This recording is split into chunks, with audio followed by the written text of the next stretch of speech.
Cass?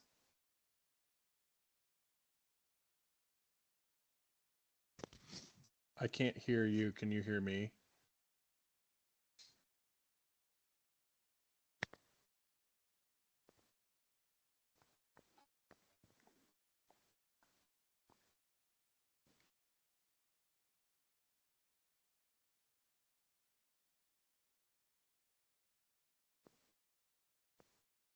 Ty, will you talk again? Can you hear me? Yeah.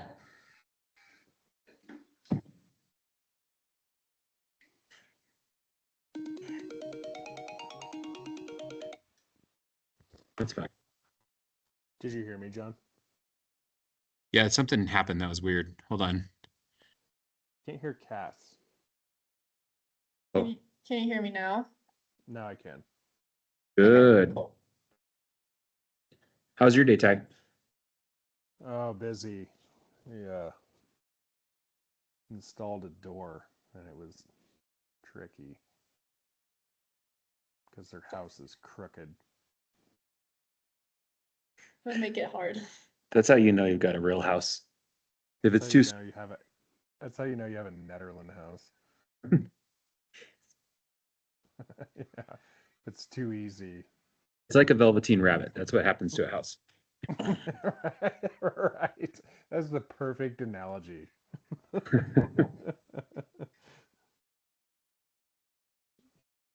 Yeah, it was brutal. But I'm also got hired to redo the backcountry pizza. Oh, what's that turning in? Is it turning into something? Yeah, it's going to be called Linda's. It's going to be another pizza place. Oh, another pizza. I mean, Different. I love Crosscut, but it's so expensive. So if they can keep it under what Crosscut charges, like, I'm cool with that. Been to Crosscut in a little while. Yeah, and it's good, but it's amazing, but it's just so expensive.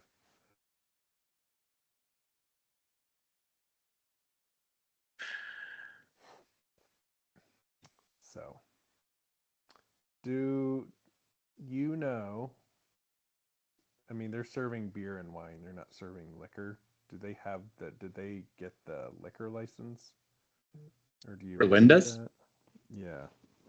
So it depends on how they do it. The easiest way would be if Crosscut could transfer their license to this new place, Mhm. but they'd have to like figure that out between them. But Macy could help with that. Sometimes our dogs don't. If they Okay. have to get a new license, we can still do that, but it could take like 60 days that way. Okay. I mean, I think they'll probably, Not really you dominant. know, Yeah. John that sold it. I think he'll probably be cool with that. But You want to? Is he the one you're talking to, or who? But like I've been doing. no, I'm talking to Matt, who and Linda, who are the new owners. Tell them to come talk to me and Macy because we can get it done pretty quick. We just did that for Salto, Okay. and if we can just do it as a transfer, it works a lot better. We still live like down the Okay. block. I will. I live. It's pretty easy too. There's just like a little form, and then we just send it to the state. Oh. Like it doesn't even have to go to the board anymore. Okay. Sweet. Oh, yeah, that's right. Yeah. No, we gave Macy that power, right? Yeah, and she's been out this week, but she'll be back tomorrow. Okay. You'd have to have your dog come over and see how they do. Cool. Okay. Sometimes they. No, it's exciting. I've come home with a bunch of wine that they're not going to serve. So Too they much on. They bought it as a whole. Well, All right, what are all they going to do in there? They just clean it up and stuff, or? that's it. Yeah, I mean that place is Local people. it was Yeah. it was gnarly, man. Like I guess I didn't notice when I was like going in there and just picking my food up. You never know. It's nice to But go with. like when you go in there and walk around and spend a lot of time in here, like, dude, this place is gross. Like they had carpet on the floor. Like that's disgusting in a pizza restaurant that serves a lot of beer.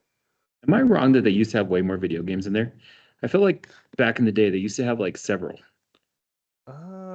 I don't know. I don't remember well enough. I mean, I told him I made a point of saying, hey, like I really think you should embrace the like arcade games because like, you know, something I did as a kid, like used to love going to Pizza Hut and like just sitting in their little teeny arcade, you know, like I was like, I always thought that was awesome. That was like the highlight of my trip to Pizza Hut. Reading program, you get your own personal pizza and just go play Pac-Man Yeah. or whatever. Yeah. No, and you know, I was trying to give them ideas. I'm like, oh, maybe the wait station could be there, and maybe video games could be here, and like Matt, the son, the owner, he, I mean, I think he's got his own ideas. I hope he listens to like what the culture is a little bit better, but I mean, he's got a good idea going, so he's all right. Good. We got a good food scene going on in Netherlands right now. I feel like some decent stuff around. Yeah.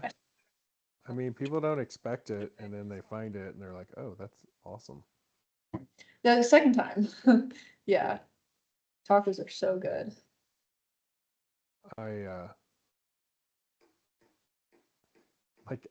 One time I was sitting in Crosscut, and I listened to this guy go, "Yeah," like obviously this dude does not live here, but he's like, "Yeah, Netherlands kind of an extension of Boulder," and like that was like right when I got on the board, and I wanted to say something to him, but I held back, and uh, I was like, "Dude, you have no idea what you're talking about." Somebody told me today we should make our economic development strategy or slogan "West of Weird."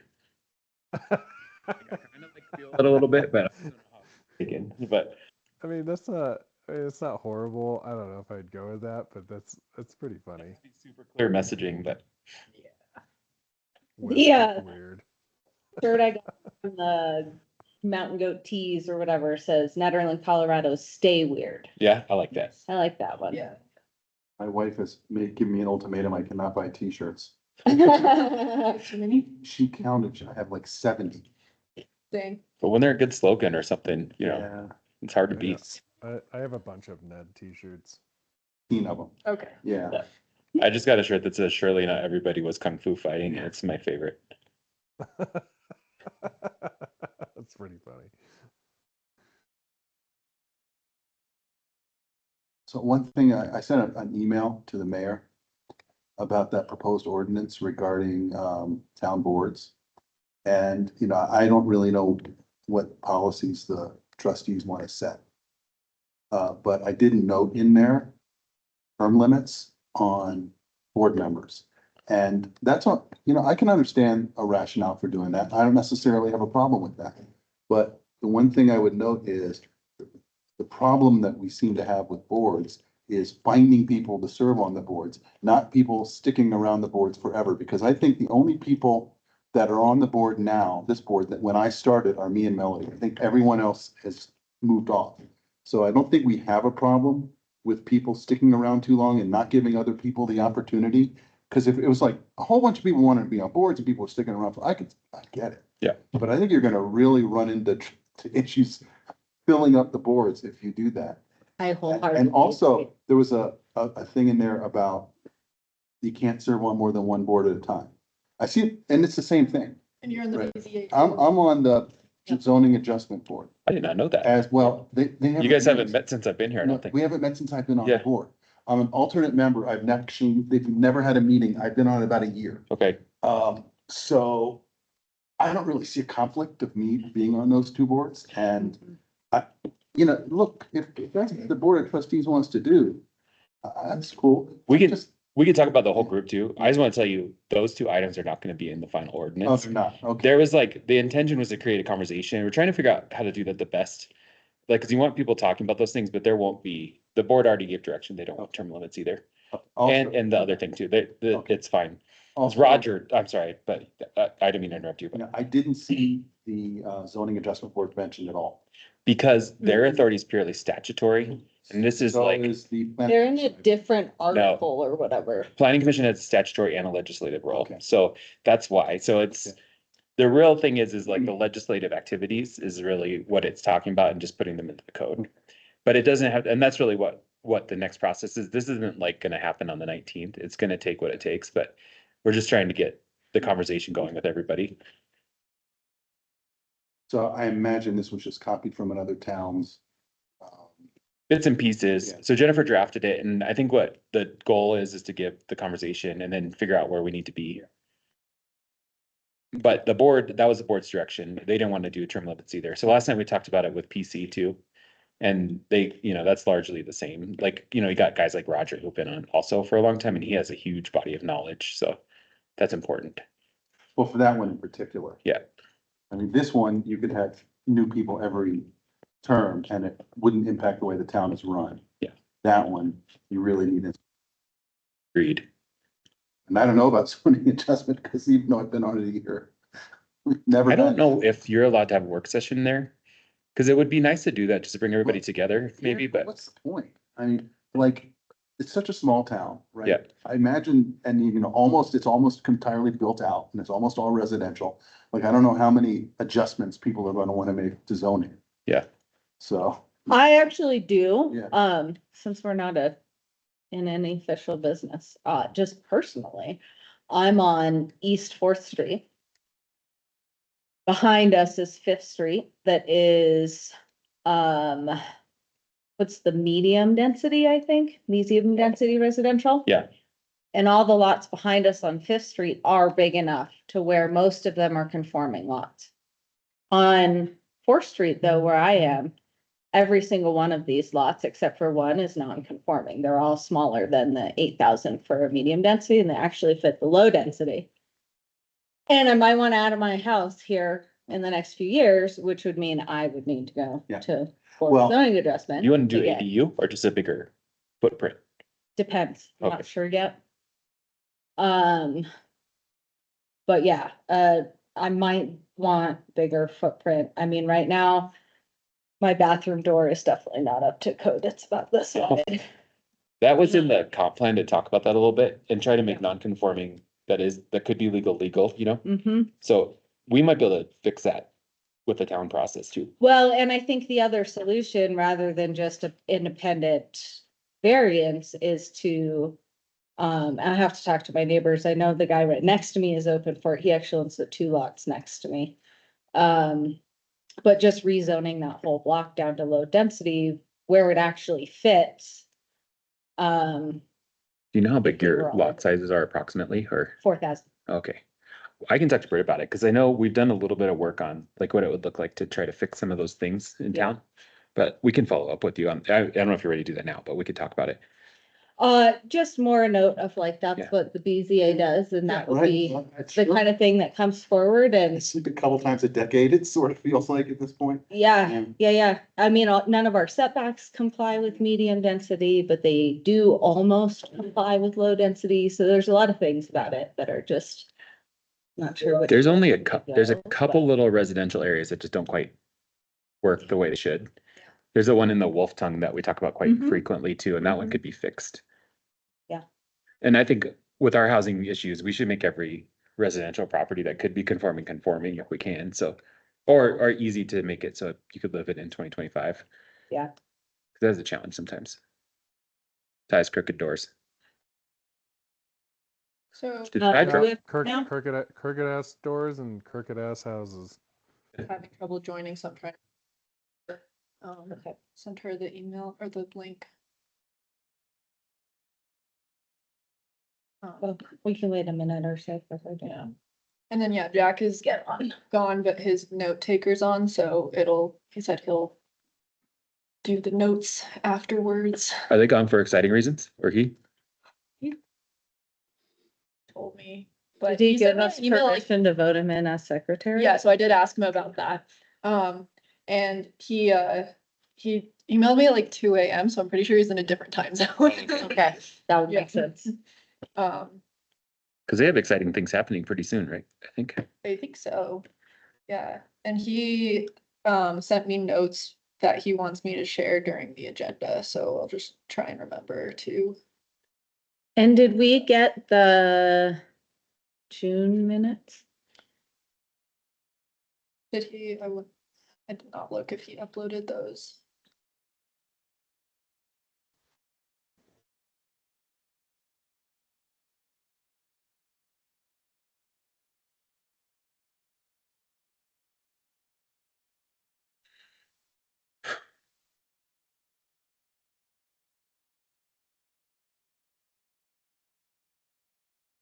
May last year.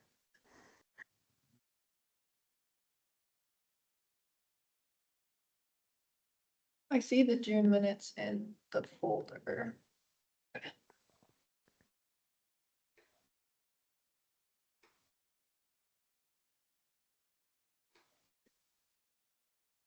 This is not related to me either, but I finally met Hunter yesterday. And she's super From cool. Eldora. Yeah. Oh, Nice. nice. Yeah, she's wonderful. She seems, she seems great. I've only been on like one meeting with her.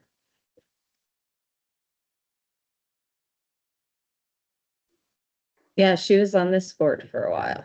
It was really great to have that, outdoor connection. Yeah, maybe we should do that again once things happen. We have Erica yet? I don't see her. She hasn't responded. But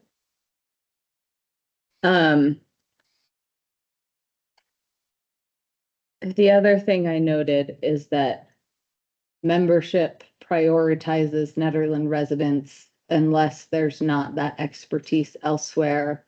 And I think our bylaws stated a little differently. So that was kind of another point of those frameworks that I was pontificating. interesting.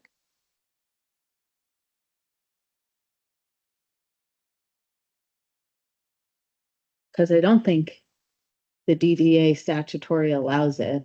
Yeah, no, I think you have to be a business owner in the district. Yeah, But the then- DDA didn't seem to be covered by this one. So okay. Yeah, I think it might be. DDA is a separate thing, because it's actually has its own independent like basis. Yeah, Erica. Does that give us a quorum? Yeah, yeah. We had a forum with Okay. Rab. Erica was just trying to. The first thing on the agenda is election, so Yeah. I was just gonna wait. All right, we'll call the meeting to order at 6:56 PM. Thank you, everyone, for being here. We have Melody and Rich in person. We also have town staff Jonathan Kane, who just stepped out of the room real quick, and Sustainability Coordinator Cassidy Grady here. And then online, we have Rab LaChance, Aaron Ty, and Erica Thorley. The first thing on our agenda is to approve the May and June meeting minutes. I did not attach a link for the June meeting minutes, but they were in the folder. So let me know if you only want to vote on May or if you guys still want to vote on both.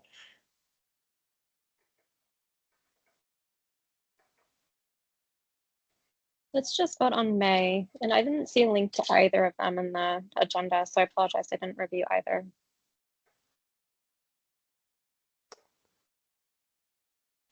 Let's just vote on May.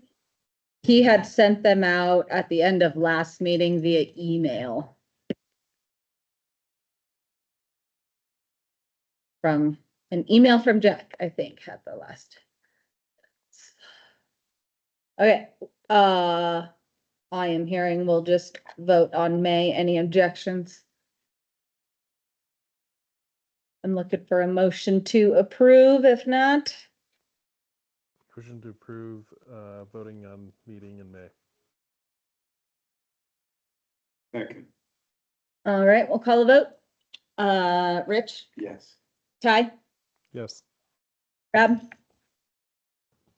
Yes. Erica, I'll refrain. and myself is a yes.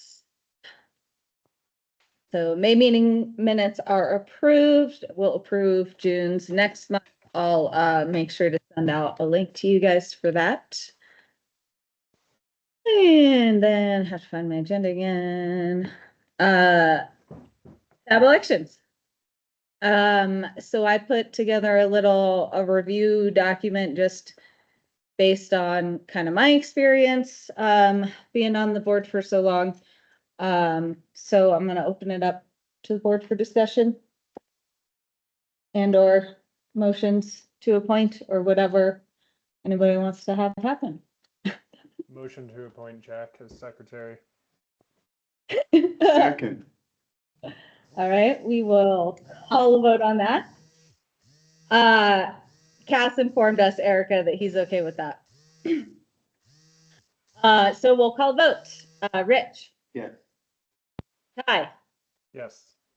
Deb, Yes. Erica, Yes. and myself is a yes. Unanimously approved.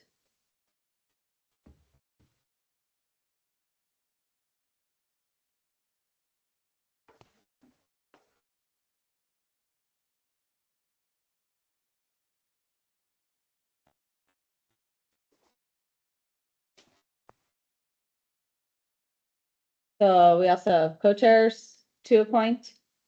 If anybody is interested in it, please don't be afraid of taking the title from me. I nominate Melody as co-chair.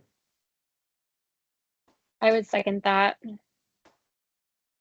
All right, we will call a vote. Rich, Yes. Ty, Yes. Rab, Yes. Erica, Yes. and I will abstain. Approved. That leaves us another co-chair. That leaves another co-chair to appoint.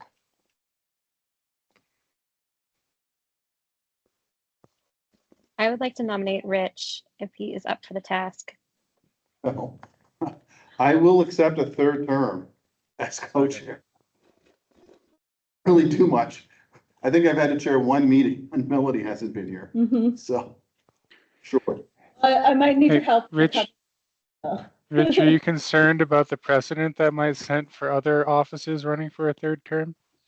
Yeah, no. So worried. All right, I heard a motion and Ty second, so we will call a vote. Rich, I abstain. Ty, Yes. Rob, Yes. Erica, Yes. and myself is a yes. Unanimously approved. So we have elected Melody and Rich as co-chairs again, and Jack as our secretary, At least we don't need a treasurer. right? And then the kind of other point on here was, are folks okay with the meeting time of 6:45 still? I see nods online. So Jack has some notes on meeting structure that he wanted me to share, Okay, if that's all right. yeah, He said that he's strongly in favor of more structure to these meetings, and I'm gonna just read this word for word, so there's no interpretation on my part. So he's strongly in favor of more structure to these meetings, including more rigorous adherence to the agenda, key items and time allotted, more focus on consolidating and documenting consensus and action items, and following up on them as necessary. Greater integration with staff and the BOT, including better grounding with a long-term plan with SMART, as in the capital SMART. Yep. Type goals, specific, measurable, achievable, relevant, and timely. In practice, I think it may be better for the co-chairs to issue a request for agenda items the week before they pull the agenda together, and to give all raised items at least some time, even if it's only 3 minutes, to see if it's worth a deeper discussion at a later meeting, rather, well, and then I think he forgot to finish that sentence. And then this would also likely involve delegating more detailed discussion to subcommittees to actually talk through the core of issues and bring things back to share with the full SAB for review and approval, in parentheses, or not.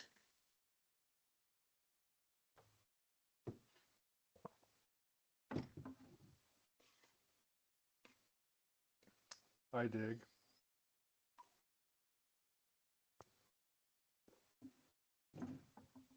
I would just say, I support all that stuff in theory. I think it is really important and it's good practice. I would say that that's, from my experience, that's the current objectives, is everything that he already shared.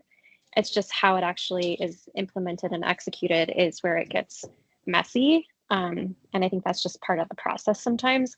I appreciate him writing it all down, and I think I would imagine we can all get behind that. It's just also holding each other accountable, but also recognizing we all have different ways of processing information, and that we don't always have the solution when we come to an idea. And sometimes it takes a while to kind of bake and deliver that final solution or that next step.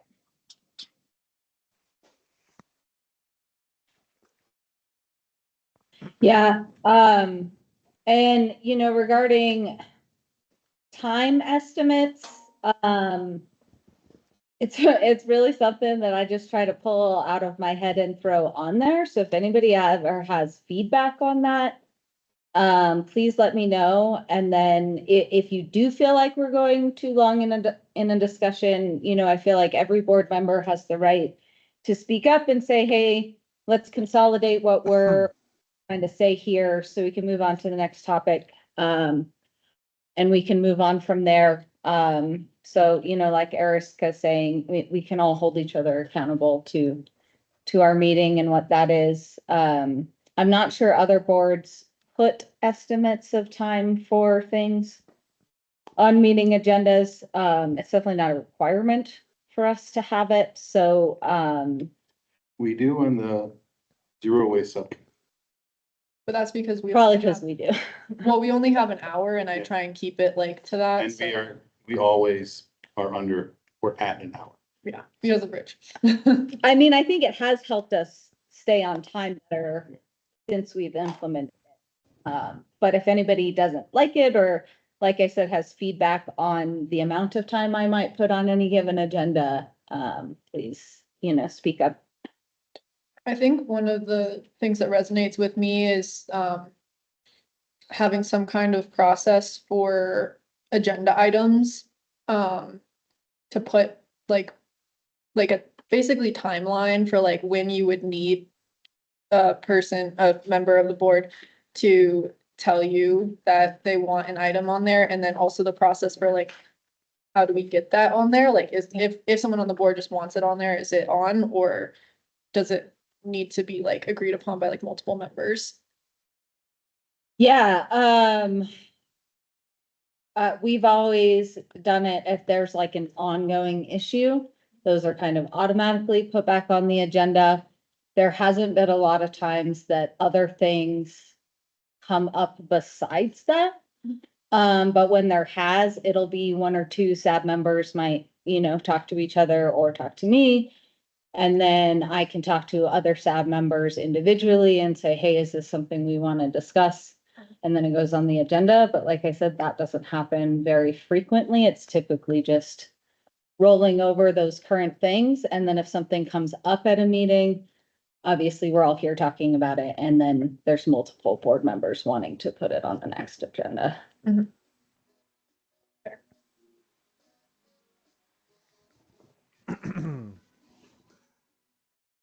I wouldn't mind seeing something in there about sticking, like, I get it. Everybody has their own process. I have my own process. Erica has her own process.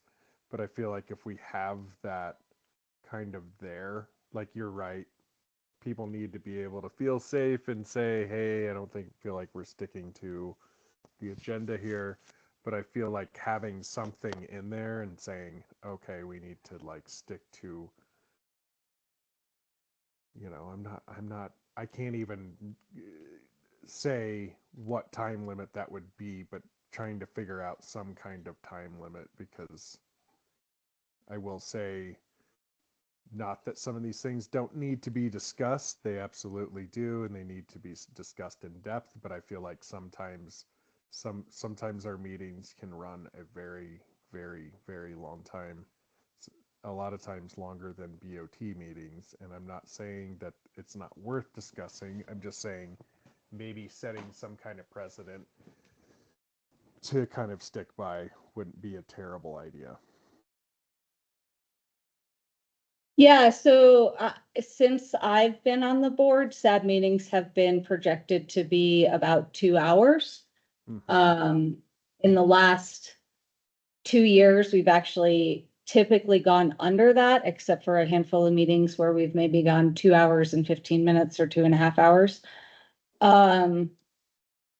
So So I don't know if I agree with that, but I do hear what you're saying. And I definitely agree that we should be able to figure out a process of some sort, to kind of hold us accountable to time, but I also don't want to like restrict. Well, no, and I'm not saying there's gonna be a restriction. There's gonna be meetings that we need to have that are gonna take longer than what our precedent is. But like that precedent is still being set. So we kind of have that idea in our head, right? Like I mean, I've been a part of a couple SAB meetings that have lasted a very long time. And I'm not saying I don't want to be part of it. I'm just saying that there's sometimes we can kind of go on and on and on and on about a subject when if we had that precedent in our head, then maybe it would kind of get us to stick to that. Like I'm not saying BOT meetings don't go long. They absolutely do. They go incredibly long.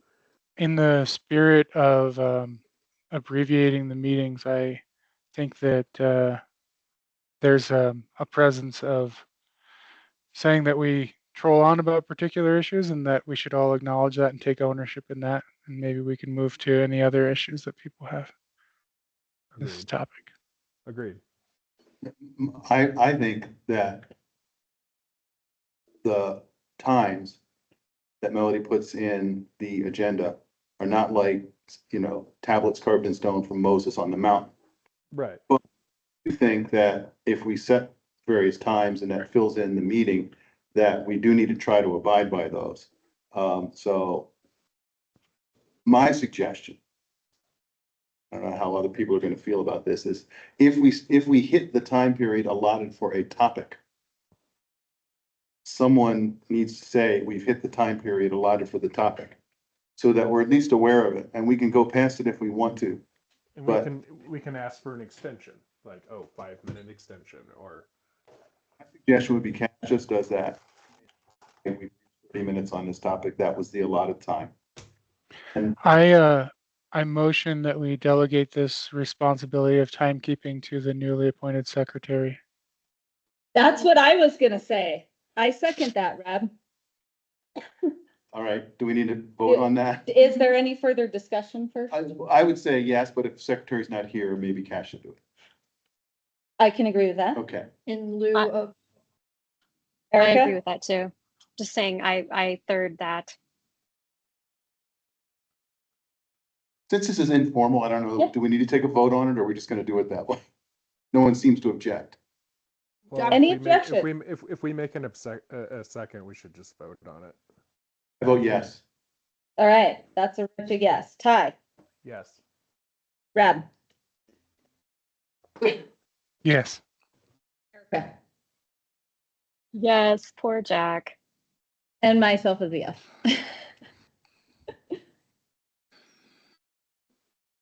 We have to make sure he feels safe, y'all. We want to make sure he still provides feedback because this may be a negative experience for him with his feedback. So let's just check in with him, okay? He doesn't wanna do it. I'll do it. Yeah, I was mostly making this motion in jest, but I do think we all have ownership in that responsibility, whether or not he's here. In fact, I might make a motion, if people think about it, that we rotate that duty. So that it's not always one person being the, I I'm don't know. also fine doing it. yeah, so. Yeah. Or, there's no reason for one person to get stuck with it. It's fair. And I think we have like 10 minutes left on this item. Yep, Great, perfect. yep. Any other notes on meeting structure? I can send out an email beforehand asking for agenda items. I used to do that and I never got anything for years and years and years, so I just kind of stopped. But I'm happy to do that again. I have no problem with that. So, do folks feel like they want me to do that? I feel like you're doing the right thing. If someone has something to say, they'll say it to you.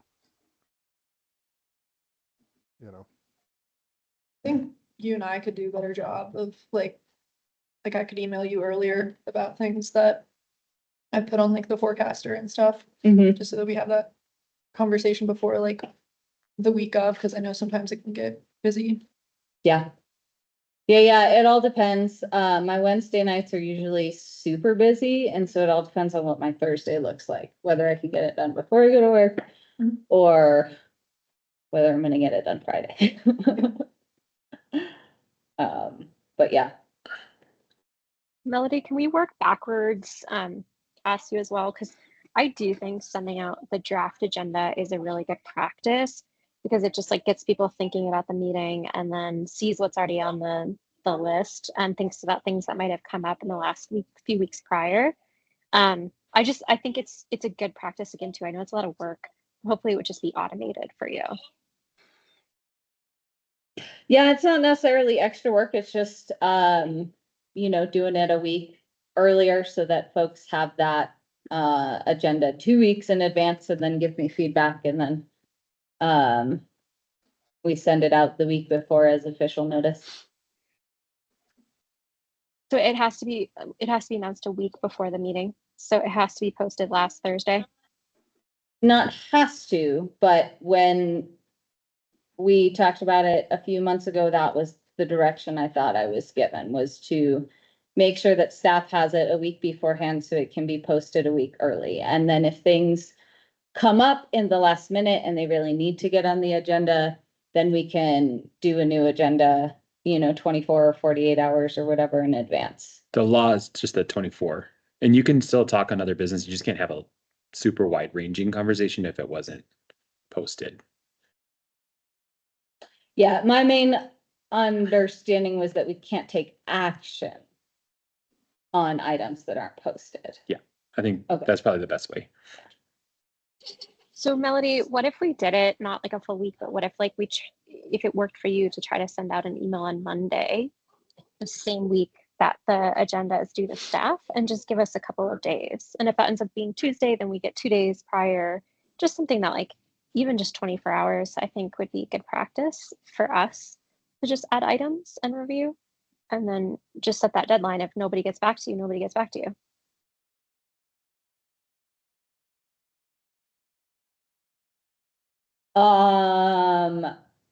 The Thursday beforehand would probably be easier for me than the Monday.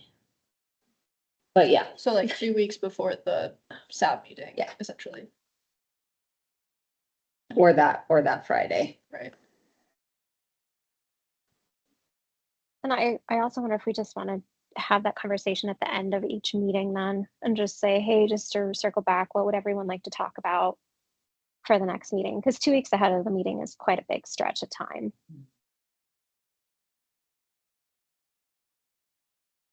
Yeah, plus we have BOT meetings sometimes the week before SAB meetings. So like other things could come up from that, but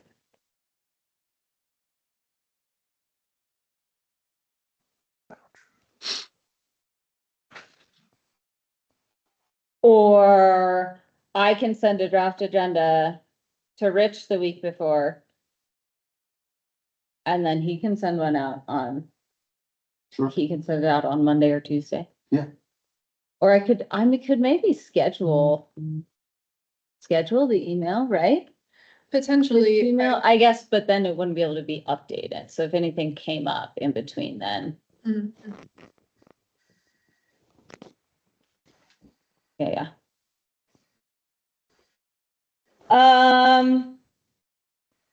Yeah. I can try a few different things. And we'll follow up on how it goes at the next meeting. If everybody feels like what I sent out, was a, Okay. however I figure it out. Does that That make sounds sense? good to me, Melody. That sounds, and then let's just, again, make everybody accountable for feedback. If it's working, that's good feedback. If it's not, we want to change. That's important. Yeah, absolutely. All right, anything else on meeting structure, meeting agendas, etc.? Nay. So we will move on to our subcommittee updates, starting with the energy subcommittee. Since Jack isn't here and he's technically the lead of that, I can just say that they planned to meet at the same time as the last SAB meeting, and then it didn't work out. Multiple people had conflicts, so they did not meet about the resolution amendment. So in the spirit of, well, actually, did Jack have something? Sorry, I think Jack had mentioned delegating to subcommittees, and so maybe that's something we could do here. But he said, oh, he has a note for something that's not on the agenda, for the energy subcommittee, so I can just save that till the end if you'd like, or. I think you do now. Okay, he says, we should be doing an outreach push in the next month, September to October, to try and get as many folks to get the sunsetting solar and home electrification tax credits as possible. Sun is a good partner here, but it's really important and time sensitive that we put as much effort as possible into this while we have the opportunity. That's just in the spirit of the time going. Cash, just a quick update. Sun is closed for applications. They've hit their max. I don't know if that's for the heat pump pilot and the solar, but it's definitely the solar. Yeah, I did hear that the solar hit their max for ones that qualify for the tax credit. Like they still accept application or still accept signups through the 10th, but like you wouldn't qualify for the 30% because the installers wouldn't be able to do it until 2026. So yeah. So that kind of negates Jack's point though of trying to double down on the clean energy tax credits. It does, because it's hard to say that like there are other installers that would have openings that if we're not going through Switch Together or Sun, because we don't have like a relationship with any, so like we can push that, but like they would be asking us, how do we do it? And then we would be like, well, the only program that we knew of is like not accepting more applications, so yeah, I'm not sure unless we wanted to like really. I can take on the action item to call around to Namaste, Independent Power, and some of the local installers to see if they have bandwidth. And then if they do, we can just use either social or town resources to splash something rather than trying to liaise the whole thing. But I think it is important that if there is openings, that people take advantage of it while it's still a possibility. I don't think, yeah, I mean, I think that most people are aware of these things, but probably less acutely than most of the people in this meeting. Bob, I appreciate you, offering to take that on. I think just my hesitation is it gets really tricky to advocate for any specific company. And with the Sun program, the way that it works out is because they take all of those signups out to bid. And so there's some transparency and there's accountability with that third party. I would hesitate as a town to ever advertise a specific company, even if it's a few of them. Erica. Yeah, I agree with that, Erica. I guess my intention was just a test of whether or not there is capacity within installers in 2025, or if it's a lost cause for us to advocate that people reach out to anyone if everybody is really full on their schedule. But yeah, I wouldn't say that the town should be directing individuals to any particular company. I think if we're calling, perhaps calling multiple places and we say, hey, these are the local list of resources that we have verified still have capacity. And there's like 3 on the list or something. that's not necessarily advertising a specific business. It's more passing along the information that's available, and I'd be okay with that. I also think that it's possible that, yeah, I mean, I completely agree with Erica's sentiment that we don't want to be advocating for individual businesses as an advisory board. But at the same time, I think we need to be able to craft a message to the community that there is availability if there's interest in the community, if that's the case. And if it's not the case, then we shouldn't be advocating for it.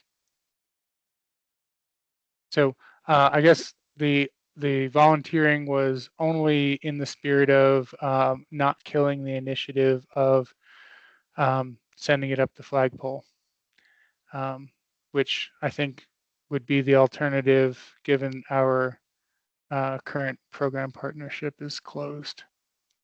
So very open to any alternative methods of achieving the same. Rob, what do you think about reaching out to Excel through Partners in Energy and asking for their update?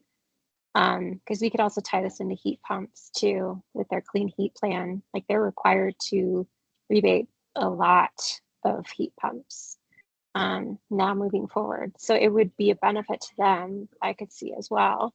I don't know about their solar goals. I'm not as familiar with those, but I would imagine they have their own as well too. We also had a conversation with the Sun program this afternoon, and there was also some concern about delays for interconnect for residents' solar solar installs. So that's something to keep in mind too, because if Excel can't get to somebody in 2 months for their solar, you know, I would just want us to be really careful how we're communicating that too. But that's really on the installer. I'm not sure if placed in service means inspected or if it means actually switch turned on. That's a good question. But yeah, I would expect that Excel would be the bottleneck with respect to interconnection applications. If not now, then soon.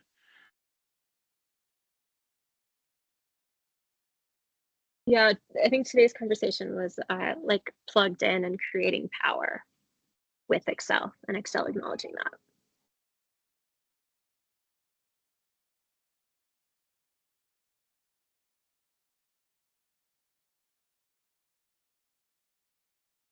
You know, what if we just do generic social media and just plug clean energy tax credits are going away? I mean, I think we should be for the next month just double downing on EV communication because that's huge. I mean, that's $19,000 that are going to be going away. So, you know, depending on the resident, what they qualify for, I would say that that's a huge goal right now as well. I have done some social media for the solar tax credit, but I have not done anything with the EV charging. So that is definitely something I could add to our list. Yeah, just confirming that it is a requirement of the investment tax credit that the system have interconnection permission to operate to qualify for tax credits in 2025. Oh, thanks for clarifying that, Rab. I wasn't sure where you were going with that. I understand now. Okay. And okay.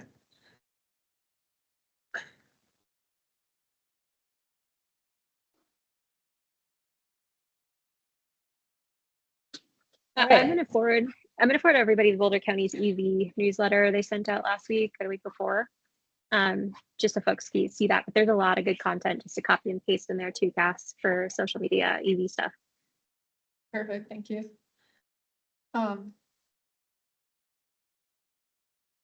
So I guess unless there's anything else on this item in particular, the other items for the energy subcommittee were discussing the renewable energy resolution amendments, which I think maybe the best course of action is just for SAB to give direction to that subcommittee to like meet and do that work because they did not meet the last time. Yep. I agree with that. And that, I believe, Jack and Rab, you are like official members of the subcommittee. And then Erica was going to join that meeting last time, but I don't know if Erica, you want to like officially join that subcommittee or not.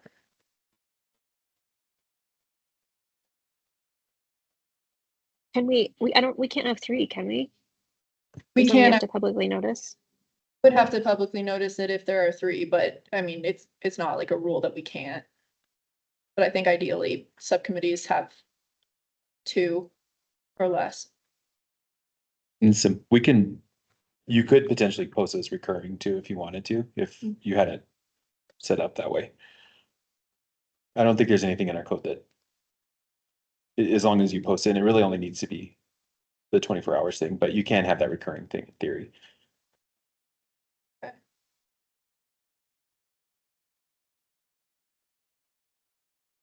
Cast your question, I would love to. I just don't know how consistent I'll be able to be with the meetings. But I'm always happy to chat energy and selfishly would love to just, sit in more conversations. Yeah, then I mean, I'll work with you three on scheduling that and when Jack's back. And we can see what ends up working for people. The other, Hey, Cass, do you have a timeline of when Jack will be back and if we should look at scheduling a energy subcommittee meeting in order to sort through the item of whether or not we want to be splashing anything related to investment tax credit for solar? yes, like I think that's a good idea. I'm just looking to see if I got a text from him about when he's gonna be back, because I don't know that he told me. But he's been replying to email, so I'm sure if I emailed him about it, that he can tell me, and then we can get a meeting together soon to discuss both the energy tax credit and this amendment item. Does that sound good, Rob? Thumbs up. Um, So Pi graduate support. yeah, so with this one, we had an internal kickoff meeting, which was just to discuss some things that we're ultimately not really sure of, like if we should include Eldora in the study in the data. And since we don't know yet what's going on with that, we just decided to kind of delay meetings because it's going to be a huge like portion of the plan.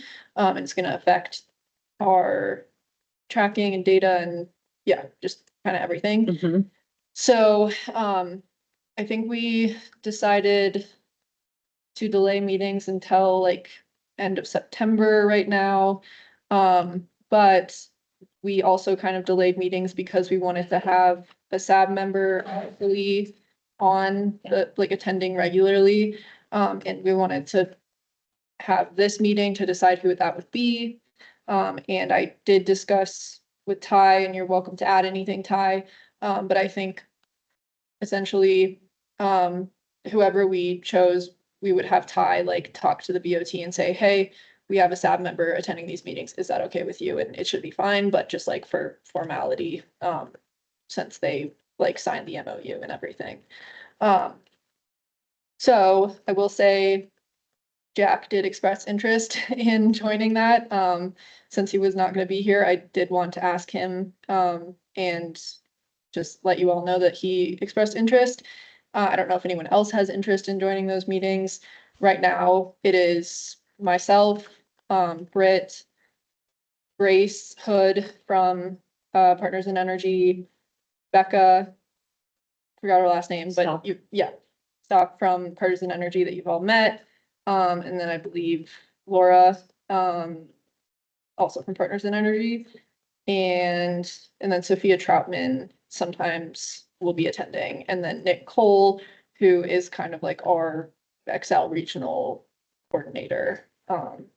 So that's kind of like the team right now, and then ideally a staff member.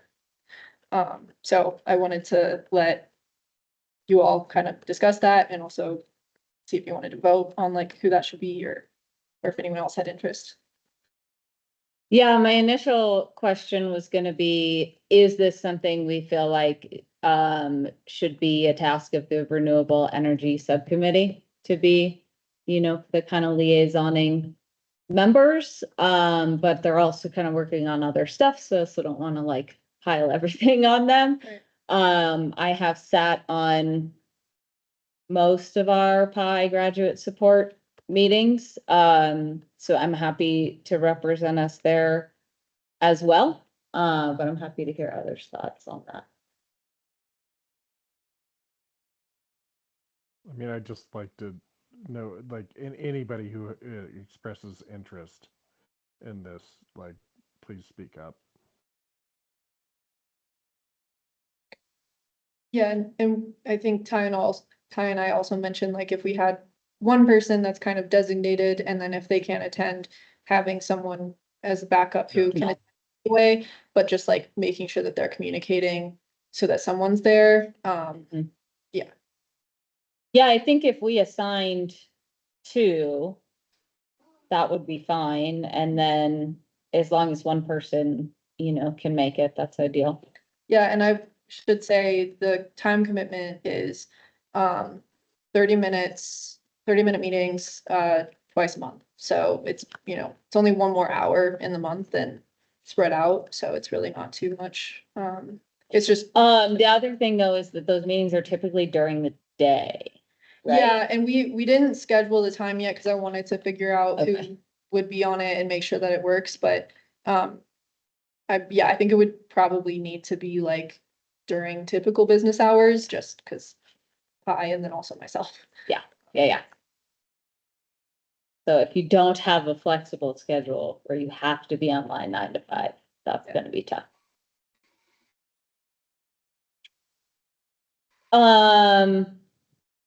Rab, as the only official member of the Renewable Energy Subcommittee here, do you feel like that relationship makes sense as something for the Zero Waste Subcommittee, or should we just appoint from the board at large?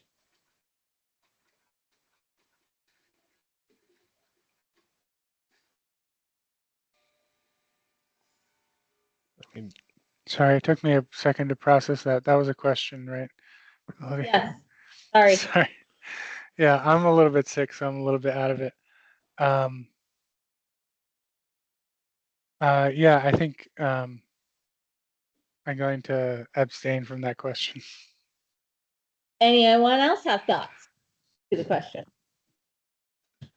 Yeah, Melody. So from my experience with Pi, they are so dialed because they're working with so many other communities across the state and on similar goals, right? And so I would advocate that possibly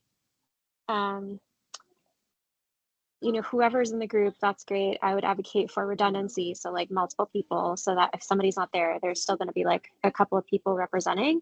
But then I'm also wondering if it makes sense to put a Pi update on the SAB agenda just regularly, so that there's just like a quick update of kind of where those conversations. And the reason for that is like it's like free consulting for us. It's something that we have access to forever as long as we keep applying for graduate programs and they're approved by Pi, and those funds continue from Excel. So I just wanted to like throw that out there and see what you all think about that. Yeah, I'm totally up for that. I think the last go around, it was under the Renewable Energy Subcommittee. And so it was on under that. But I'm in agreement that we can make it its own thing. Any objections to that?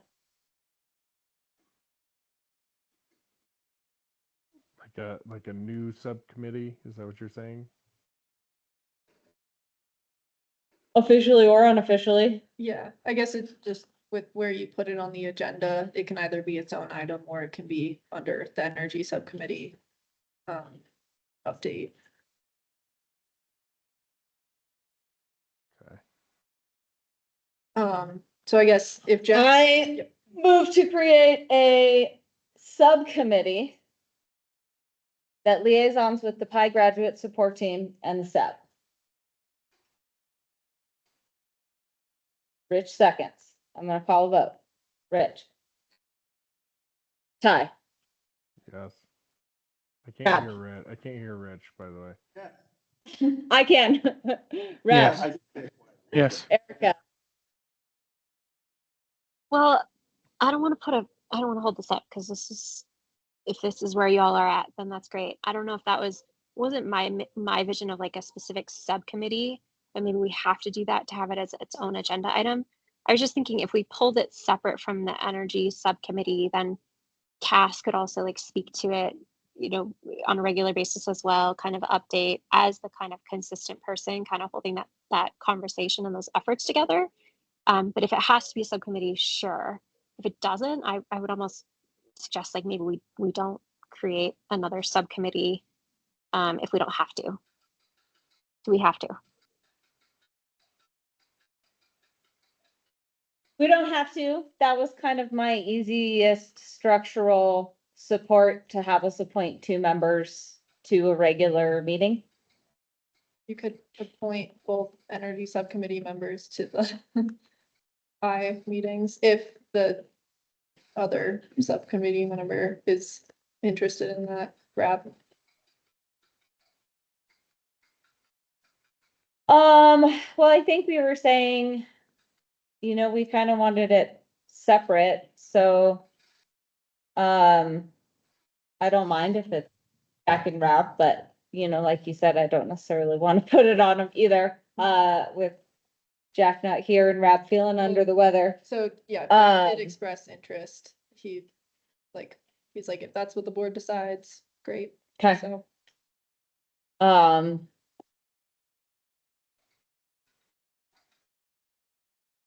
I don't know if you want to like nominate. well, we did get a motion approved to have it as a subcommittee. So unless anybody who voted yes would like to change their mind after hearing discussion from Erica, then we're looking for, yeah, I'll change my mind. I don't really feel like it has to be another subcommittee. I feel Okay. like that's just putting pressure.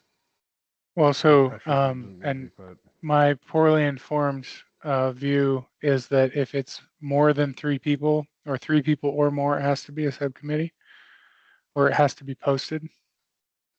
Has to be posted. Yeah, Okay. it has to be posted. It doesn't have to be a subcommittee. Doesn't have to be, no. All right, I'll withdraw my yes. all right, so motion does not pass, motion fails. So we're not creating a new subcommittee, but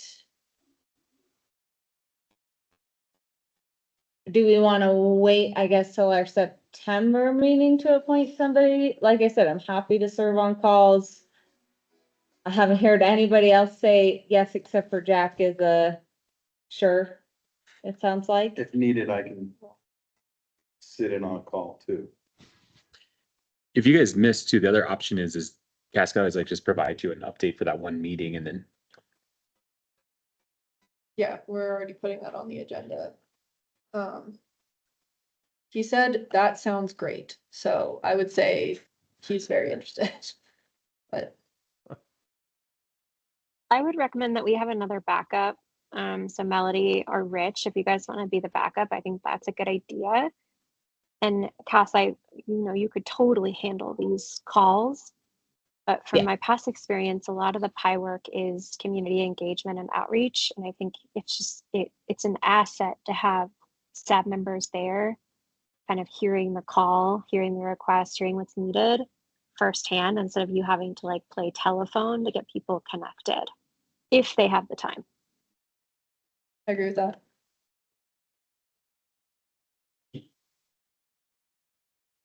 It's fine with me. All right, I just need to know. Rich, were you expressing interest? I am expressing a willingness to serve if needed. Okay. I think interest might be too strong of a term, but Okay. I'm willing to do what's necessary. Okay. Make a motion to vote Jack and Rich And Melody, and So- Melody as yeah, we can be alternates. yeah, because I think okay, if yeah, one- you can, okay. if you Yeah. start showing up to every single one, then we have to post them, and that's where it gets Yeah, tricky. So we are, my thought is Melanie and I are alternates Okay. in case we need a presence and we're not gonna have one Yeah. otherwise. Okay, I like that. And Jack is primary. Motion to approve. Second, I will call, can you second? I'll call the vote. yes. Rich is a yes. Ty? Yes.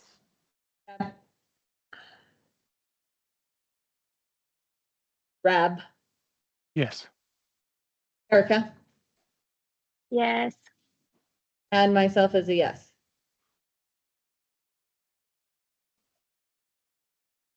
All right. You feel like you have your direction on that? I think so, yes. Anything further from the Energy Committee? I think we covered it. All right, so we'll move on to the Zero Waste Subcommittee.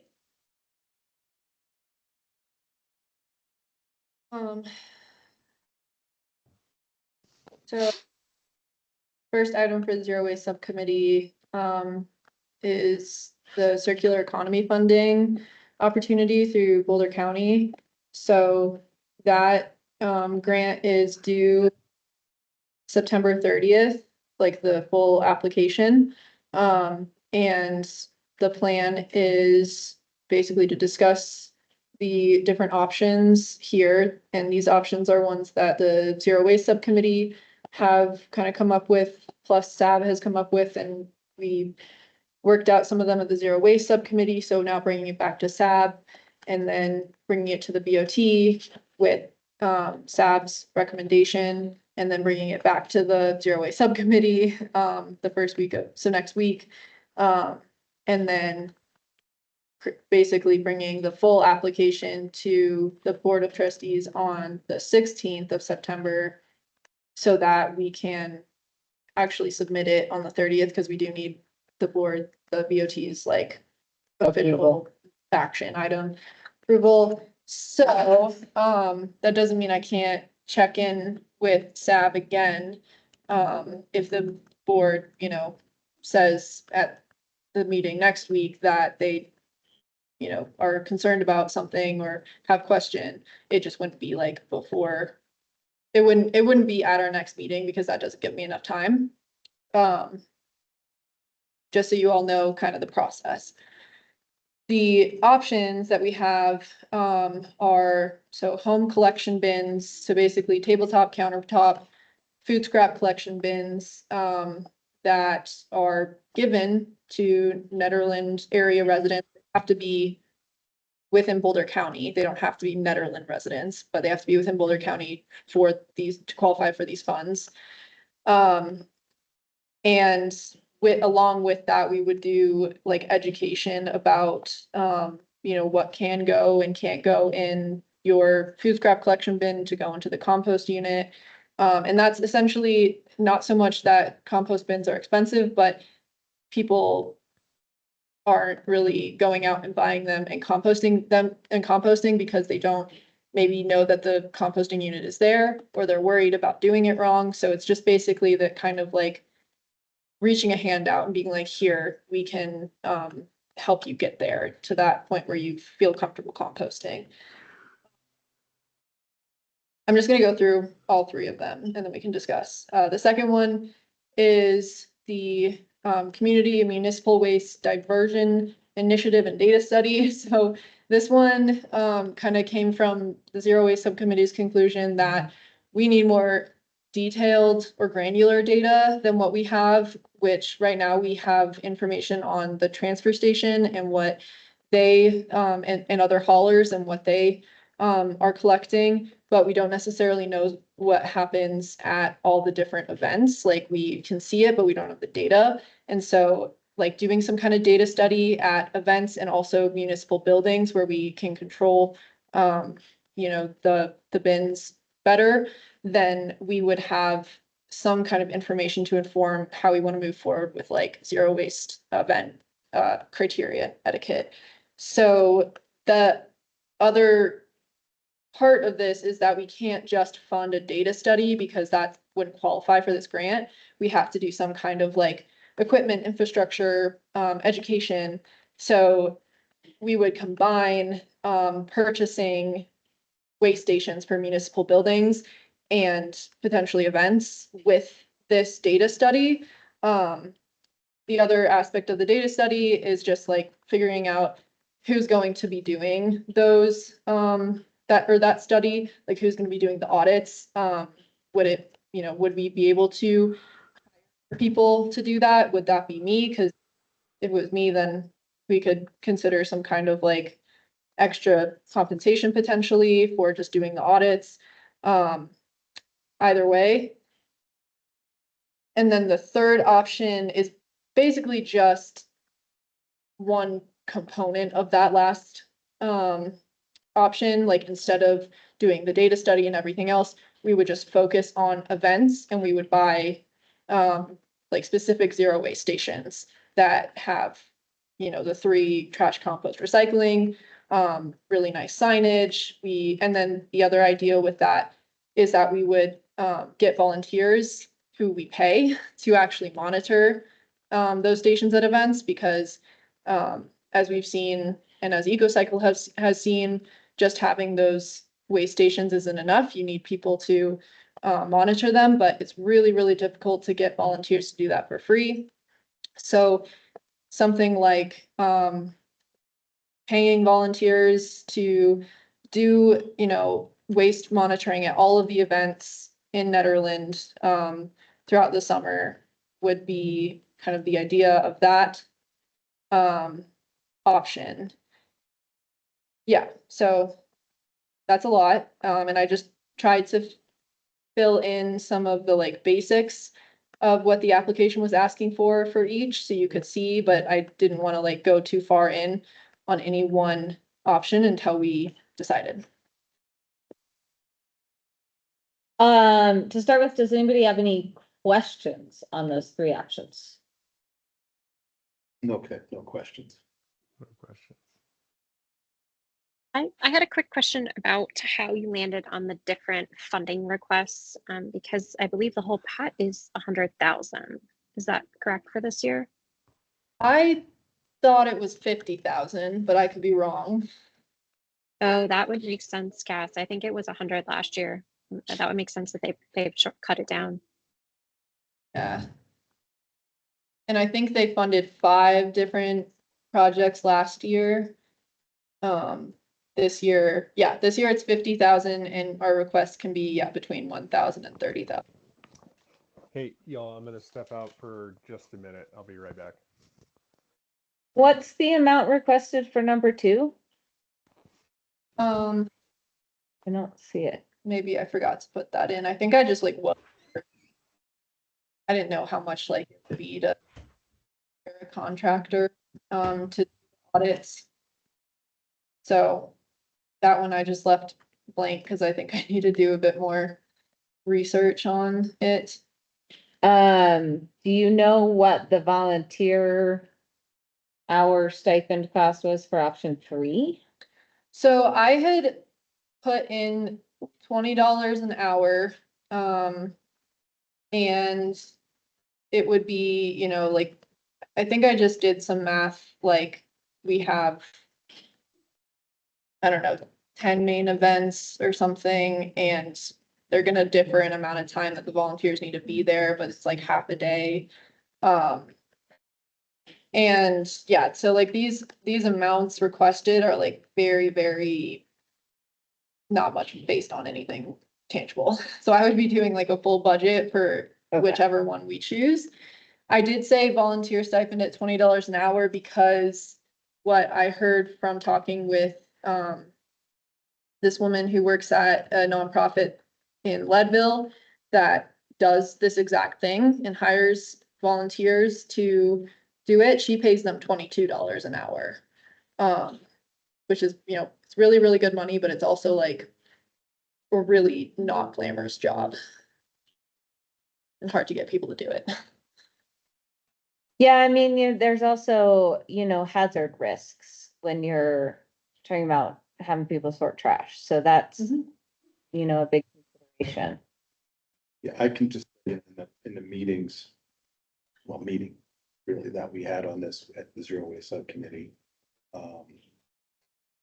I was very skeptical of any grant that requires an ongoing maintenance by staff, volunteers. Mhm. To me, once the grant is over, like, what's the town gonna do if there's an ongoing cost associated with it? Yeah, To me, grants are much better for like a thing, or if you're trying to get money for something that you want to keep going in the future. I also was very skeptical and am of the idea of just giving composters to people to put in their houses. To me, that if you want one, you should buy one yourself. Especially without any means testing or anything, it just to me is a boondoggle. And I know we always want to get all the grant money that we can. And, I suggested that we put this forward to this board from the Zero Waste Subcommittee, but, I mean, especially with this new composter that we have sometimes, I guess, at the, transfer station. I'm really skeptical about whether or not this really is something worthwhile for the town to do. yeah, I believe we've applied in the past. It was a different structure for funding, right? The former iteration or whatever of this, but we have applied for the compost bins for folks. And I think the feedback from the grant administrators was how little of an impact per dollar is that really gonna make as far as zero waste efforts? I think I overwhelmingly echo the zero waste subcommittee's sentiments that we need more data, and data is really important. And I'm personally drawn towards option 2, but hearing that the funding doesn't necessarily like that, concerns me. I do think there is value to some, waste stations that can be given out to events so that they can actually comply with our zero waste event policies. But I don't know, I still don't know if this is a great project. Is it, I don't know if this exists, but we have looked at dual trash cans, like bear-proof metal ones in the past, and we did get some for downtown that are gonna be installed, but for the events, especially the ones that do happen in more constrained areas, is it a possibility to get? Because I think one of the challenges of the food or at the farmer's market is there's smaller cardboard boxes. Is that something that would be helpful to have better bins or? I'm not in that business, but So the farmer's market has the rectangle, Yeah. like 30-gallon ones, and yeah. I go to the farmer's market a fair bit, and because of the interest of this board, I often take a little peek in those bins, and I will note that the level of compliance with separating out appropriate materials borders on zero, as far as I've been able to tell. And it's because people don't know. Well, that partially. I think it's also because people don't care. Yep, Yeah.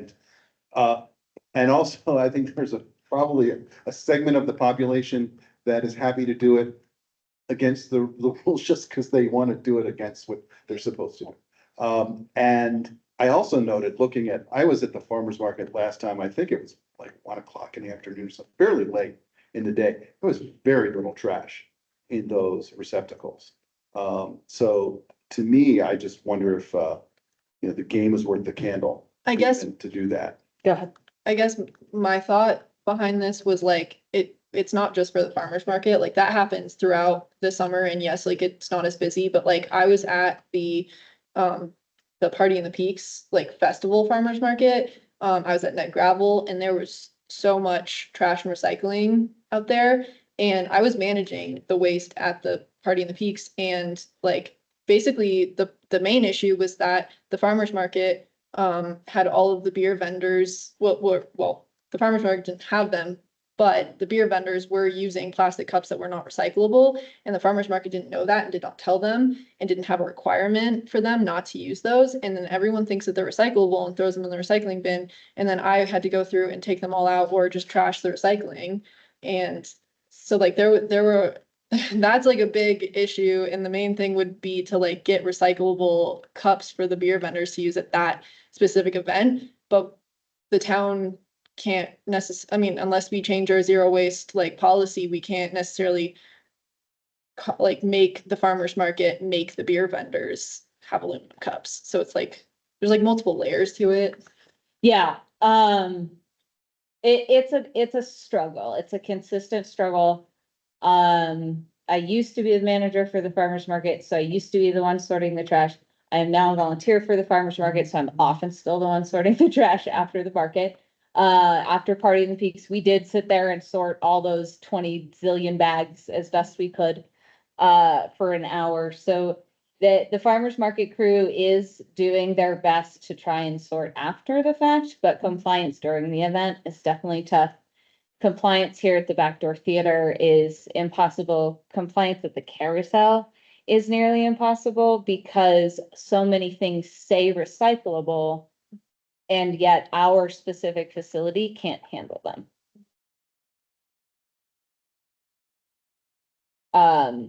Personally, I think the most effective way to do it is to pay somebody to sort the trash after the event.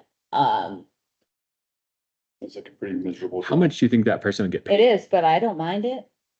Yeah, I was talking to Cinda too, because her and I do the zero waste for the Ned Jazz line.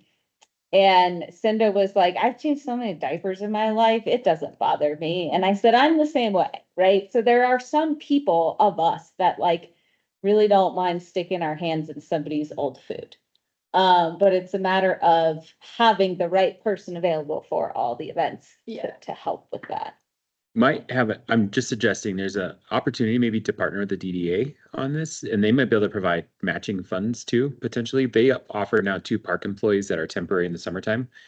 But it might, I don't know if it'd be worth your time to talk to them, because we could do a program throughout. It might be an alignment is all I guess I'm trying to say, so. Yeah. I mean, one thing about our zero waste policies is we, many years ago when we set them, we opted to not make the attendant required because we did want to promote but not legislate compliance, right? We wanted to support people getting there and not punish them if they can't. But that is something to look at, I think, in that zero waste policy is, do we want to mandate that they have at least one dedicated staff and or volunteer to zero waste for their event in order to get their event approved? I don't know how I feel about it. I'm just mentioning. Yeah, I mean, I would want to know if that expense would maybe, you know, reduce the viability of even putting on an event if they have to have another paid staff member. I don't know what their profit margins are. All I will say is that they will complain about any extra cost that they have to spend, even if it's on security. Absolutely, So, absolutely.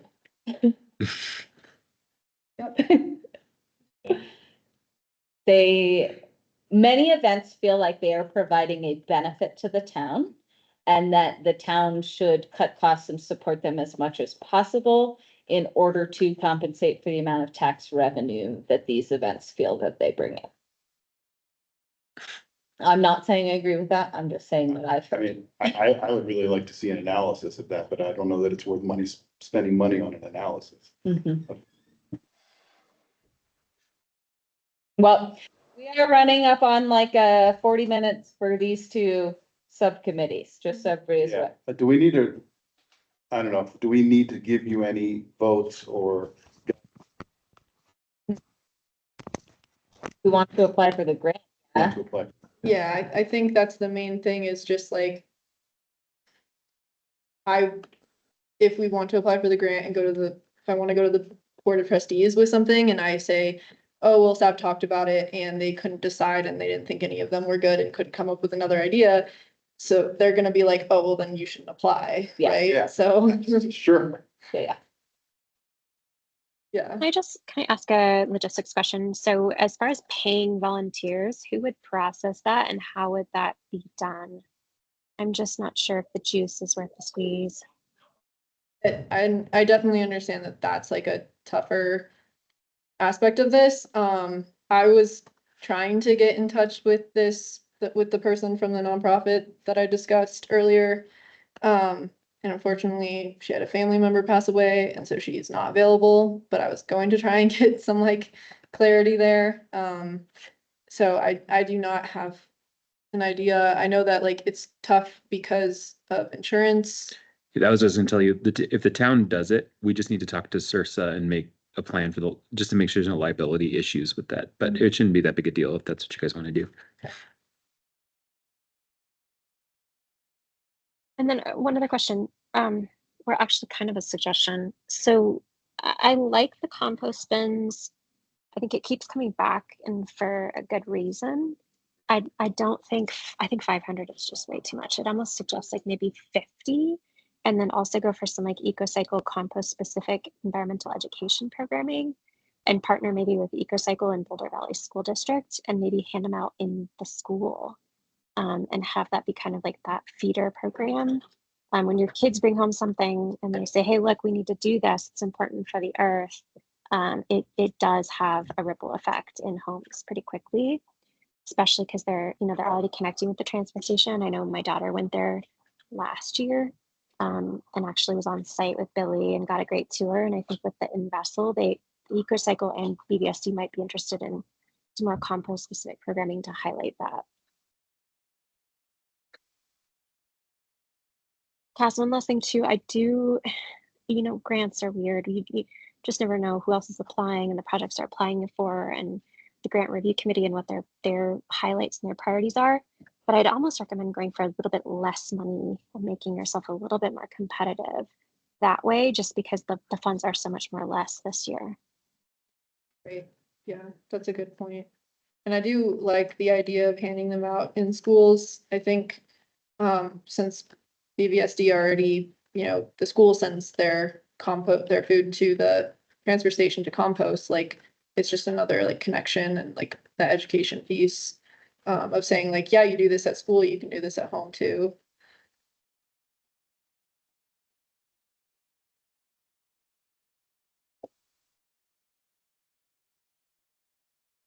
This isn't listed as an option, but just as a question for either staff that might know. Is there any place in the current setup of our wastewater treatment plant and the compost they're getting from there for there to be a need for funding that might match So, this grant? I mean, I know that Andrew wants it to be free to the public. And we could do some kind of like tack on of like, here, come get some compost, but at the same time, like the in vessel unit at the transfer station, they're also doing that. That's gonna be free for the community too. What about like signage? And I know there's going to be limited places where you can put signage, but something there. And then also there's an access issue because you have to be there when they're there. And we could think about if we could create a way so people could access it more frequently. Because it is pretty much just take what you need to take kind of situation. Yeah, do we think people are gonna take it if we say take it whenever you want, but like we don't recommend using it in vegetable gardens? The other thing might be able to do is we could build a program where people could order it, where it could be parcel that like you could say, I need whatever. I don't remember what grade that is. Is it? or the, It's class 3. okay, So, I mean, technically, A1 says use it in gardens, but they have a picture of vegetables, but they don't say vegetable gardens. oh, got it. Yeah, my understanding is it's like forest grade or whatever, so it's good for any non-edible plants.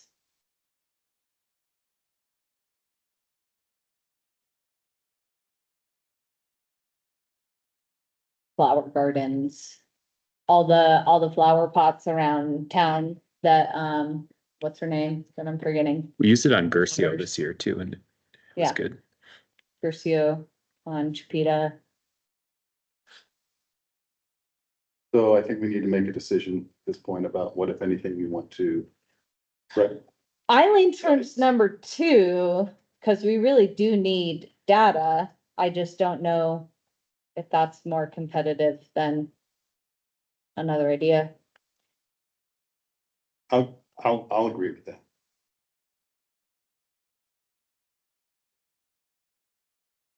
And then Erica had said number 1 with some alterations. Right?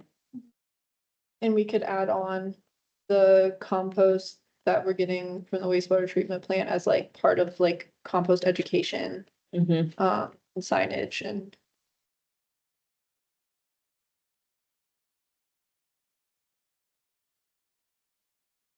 Rab or Ty, your thoughts? Well, I missed a lot of that conversation. So, You'll be able to provide feedback at the Board of Trustees meeting too. okay. Do you want to Yeah, I hear the 3 main ideas again, Ty? Yeah, real quick. Yeah. Okay. Number 1 is compost bins to residents for composting at home, along with a big educational component. Number 2 is infrastructure for municipal buildings and events, that is 2 and 3 bin recycling, as well as a component for studying waste, so scales, tubs, things for studying it. And then number 3 is kind of an expanded version of number 2 without the study component. And Volunteers. and adds in paying volunteers, but I think I would say hiring people Yeah. to man those kind of event stations. Okay. I mean, I just don't feel like the point gets across unless you have people there manning that situation. Like, Mhm. that's where you're gonna get your true info, is when you have people there manning those stations. So I go 3. Okay. Brad?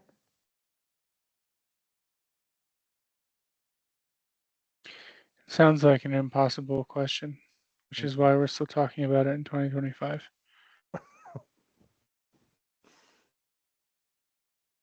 You're not wrong. No, the onus is gonna go on producers, though. We're slowly but surely Mhm. making changes. But you know, that's how you get. That's how things get done, is when you inform people on how things work. So Well, it seems like we're pretty split, and there's no clear consensus as a board. I can bring everything that you suggested to the Board of Trustees and say, these are the different points that Sab made. And then they can talk. Was the zero waste subcommittee leaning strongly towards I would any? say we're leaning towards 3. Uh, I think 2. I think at the end. We were leaning towards 2. At the end of the meeting, it seemed like most people were like, we need more data. Okay. Yeah. Because I would support then the zero waste. If we can't, think of something better, I would support what that and that's the one I picked too, but. Yeah, and I'll need to like double check with Mikhail from Boulder County that like that's competitive if Yeah. we want to do the data study as well. Yeah. Y'all, can I just do a quick plug? So the volunteer compensation piece, I think it's just, I see it being very tricky to implement and to execute, especially equitably, and clearly setting expectations and training. I'm wondering if like a volunteer program with some type of compensation, whether that's like a Crosscut gift card that's purchased through this, and then going through the EcoCycle Zero Waste Champions training. Or I think that's what it's called, or Zero Waste Leaders, something like that. But maybe not having like a paid program, and instead kind of creating volunteer network with some type of incentive, maybe swag, things like that, and leaning into the schools. So looking at like the middle high school and creating some type of like honorary zero waste champion certificate, or some type of thing they could tack on to like school programming. The school already has some really cool creative classroom ideas. I know there's like there's some Eldora overlap and some other kind of community group overlap. I just think that will be in the long run easier to implement and longer lasting. Just really fast, Erica, we just did this similar thing with our volunteer driver program, and it was t-shirts and gas gift cards for driving people. And you could probably, we figured out the legal piece for that. It was actually really easy, but I think there's some definitely like some beauty in that kind of structure. If that was something you guys wanted to do. Yeah, I love that idea. I think, I don't know what it's like for kids now, even though I should, because I have a kid in high school. But when I graduated high school and graduated college, you had to have a certain amount of volunteer hours in order to graduate, and connecting with some of those programs that are already, compiling lists of volunteers could be helpful. Yeah. That could definitely be, I mean, like, those students are ideally around in the summer, which is when all the events happen. So if we're doing that, then like we would need to start engaging with them before the school year ends and making sure that like there's a way to stay connected with them in the summer, because, a lot of times when summer comes, kids just want to be kids and not be obligated to anything. Yep. So having some kind of like connection with maybe like teens or something where they already have like programs and they can kind of like help organize, I think would be good. I do wonder with kids being volunteers if there's other liability things we'd have to consider if we're working with minors. If you guys want me to talk to Sursa about that and figure out what that would look like, I can get that done. Okay. Yeah, I think the idea of, 15, 16, 17-year-olds sorting trash is great, but definitely check with insurance if we can do that. I just, I would also check with the teen center too. Since that's something they already do with their youth corps, they might already just have a plug and play. And then of course the Sursa, but like first up, just how do they do it so successfully? Yeah, and I need to get them on board in order to apply for this grant and say that like this is happening, because Yeah. they would want to see that like they're already signed on. And so I need to talk to the school district too and everyone, which I think I could do. I would just have to like really do it very quickly because there's not a ton of time.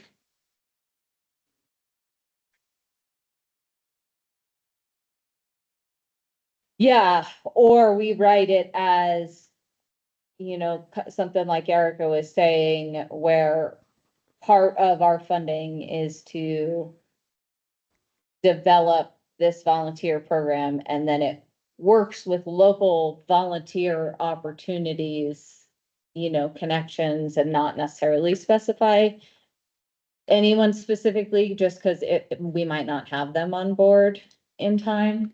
But we could still give it as an example, like people who are trained and on a list through Wild Bear maybe, and people from high school teens that need volunteer hours. Yeah. And I'm sure I could contact EcoCycle about their training and make sure they're on board.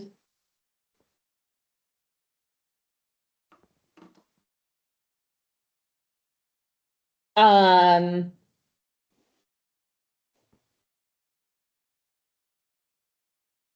a motion for a recommendation, or do we want Cass to just take all of our thoughts to the BOT without a particular recommendation? They are meeting next week, so there's like,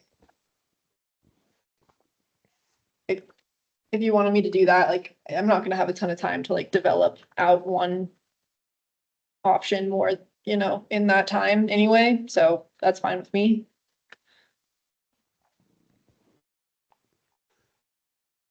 Especially because Monday's a holiday, so I'll be doing it all tomorrow morning.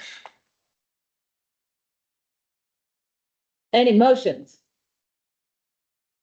I would make a motion that Cass takes in the feedback from tonight's meeting,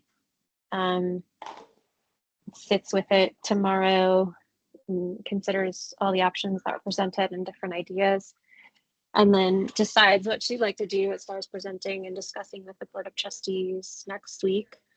And then, Cass, if you could send us a follow-up email with any kind of lingering questions or concerns, that might be helpful. We could get back to you.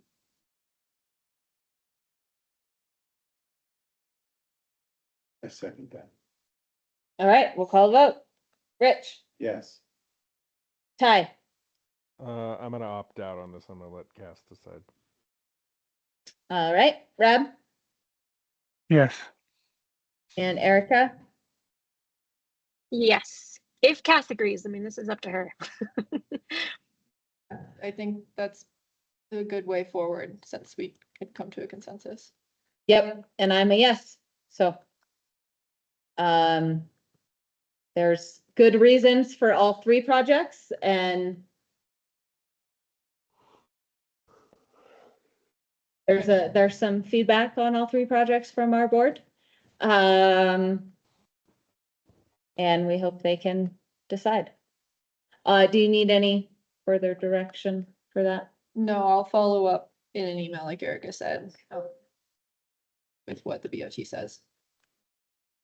All right, do you want to discuss zero waste at special events, or do we want to move that to September? Is there something you need on that right away? It's not urgent, it was just something that Rich had said he wanted on this. Right, we've sort of really discussed it to some degree. Yeah. Anyway, and we should move on, I think. I think ideally though, we look at what our zero waste policy is and if it's working and what we can change, but. Do you have access to the guide document that we created for events? Is it in the Google Drive? I think so. I probably do. If you can't find it, let me know. Okay. Because I'll probably have it in an email somewhere too.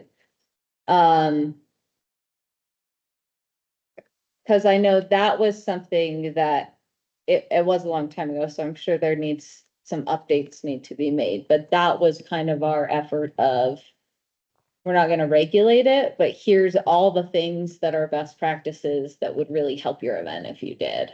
Right. Which also might be good. Yeah, For you. because I would love to be able to like give that out to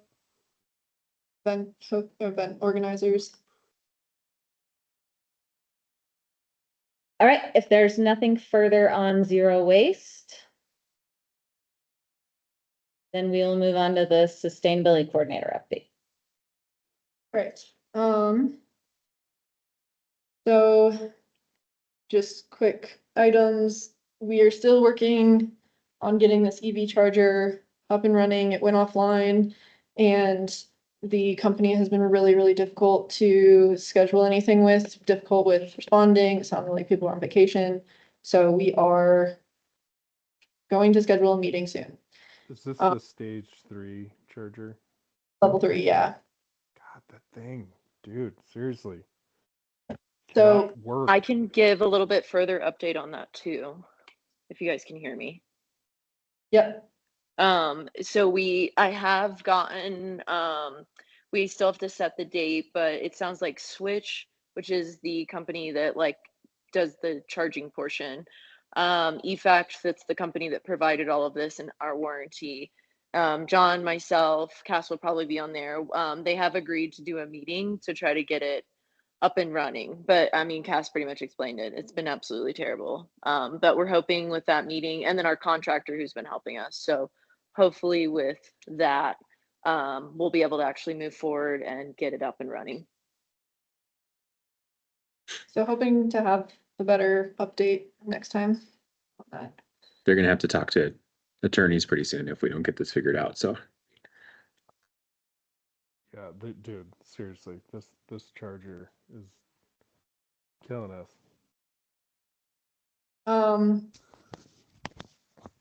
Already together, so I won't go through that. But speaking of Can I just ask what's wrong with the charger? well, that's part of the problem, is that no one seems to be able to figure out what is wrong with it, and we keep replacing parts based on them saying this is wrong, the SIM card's wrong, replace the SIM card multiple times, and it's still not working. And so it's really, we've replaced like almost all the parts inside the machine except for the actual thing. So Has it ever charged a car ever? Yes, I've charged on it like 3 times. Okay. yeah, But- So it does, Yeah. it does in fact work And then- somewhere in Yeah. there. And we did an experiment with my truck. yeah, and Okay. we couldn't get it. to Couldn't get work. it.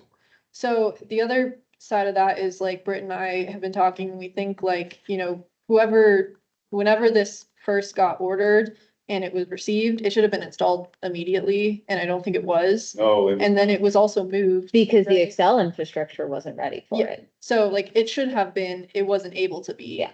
And then it had to be moved across the parking lot, right? Yep. So like lots of things could have gone wrong in Yeah. that time, and if they're unable to fix it by replacing parts, then like they should just replace the entire thing. I thought I had heard that this company went belly up.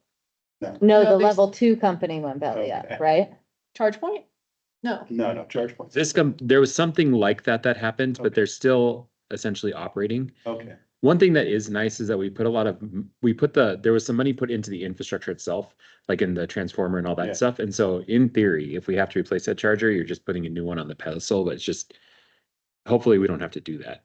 The charging experience was relatively nice when I got mine to work. It keeps having issues. Green is really hard to see though. Yeah, it also has a really weird emergency stop button that people think is just a stop button. And so for a while, that was one of the problems, is people would hit that and then it just wouldn't work because it was, Because you have to reset it Yeah. or whatever. Yeah. Like a case over it. yeah, People don't. arrows do not. Yeah. This Wow. is for emergencies. Hmm. Speaking of charger usage though, the level 2 charger use went way up.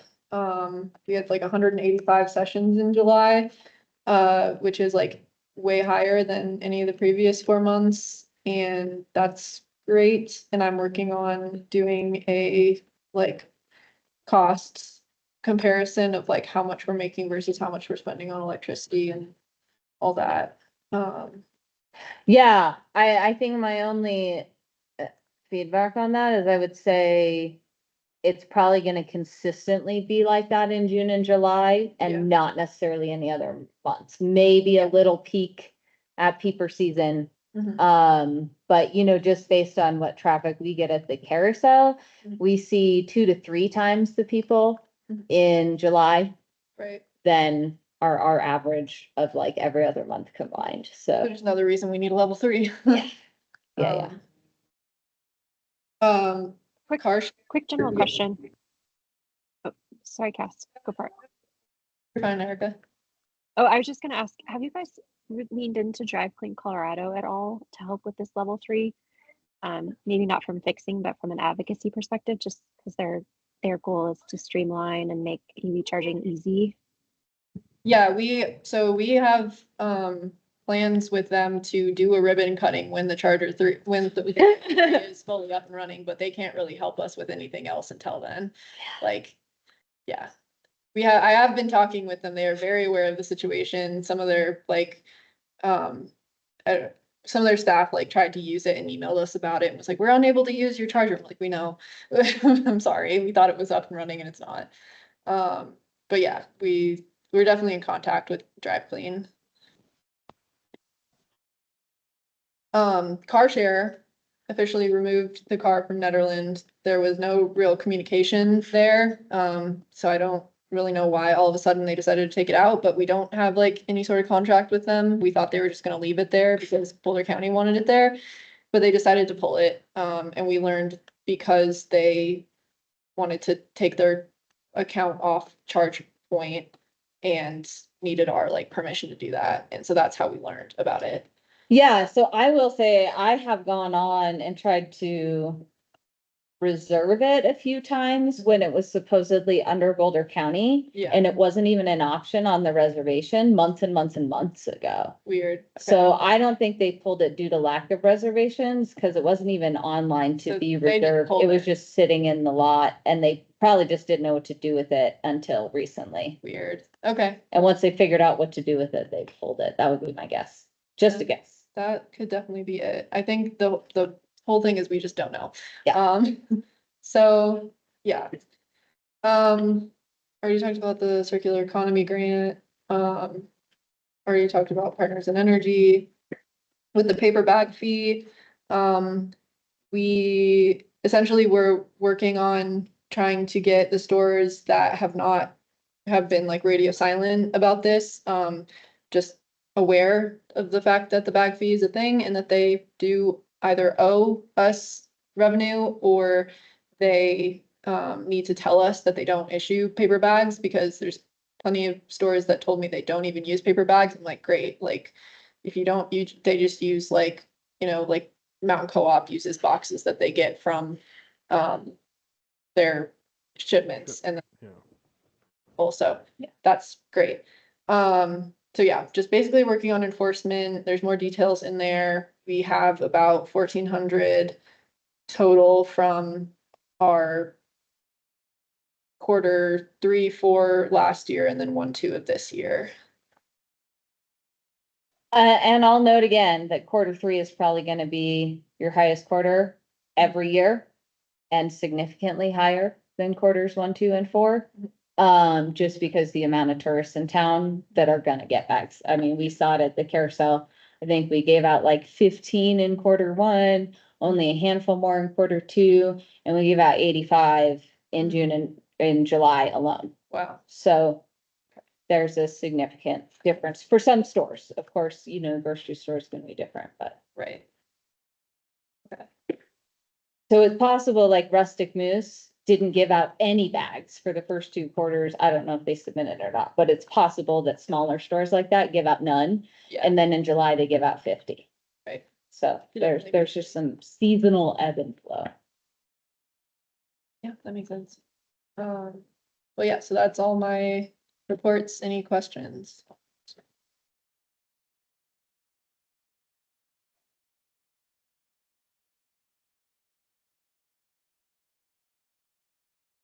Thanks so much for a concise report and all your hard work. All right. So the last discussion item is the capstone project proposal. I was kind of hoping the zero waste or the renewable energy subcommittee would meet and maybe talk about this a little bit. But I guess, Cass, do you have anything you want to say to start us off with this? Yeah, so I did bring it to the Board of Trustees just so that they were aware and could provide direction to SAB about what they're thinking if we do apply for this program. I will say what I brought to them was proposal for sustainability and resiliency plan. If SAB doesn't want to pursue that and you think a different project is better, like I'm sure they're open to that feedback. So that's definitely can be part of this discussion. But essentially they want to know if we do want to pursue a sustainability and resiliency plan through the MENV capstone program, like what goals and objectives does SAB recommend we focus on for that?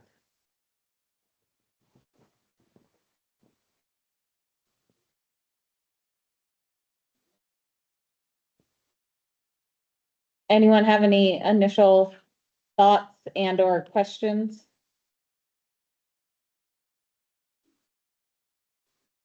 Yeah, I would be curious about sustainability and resilience and why both.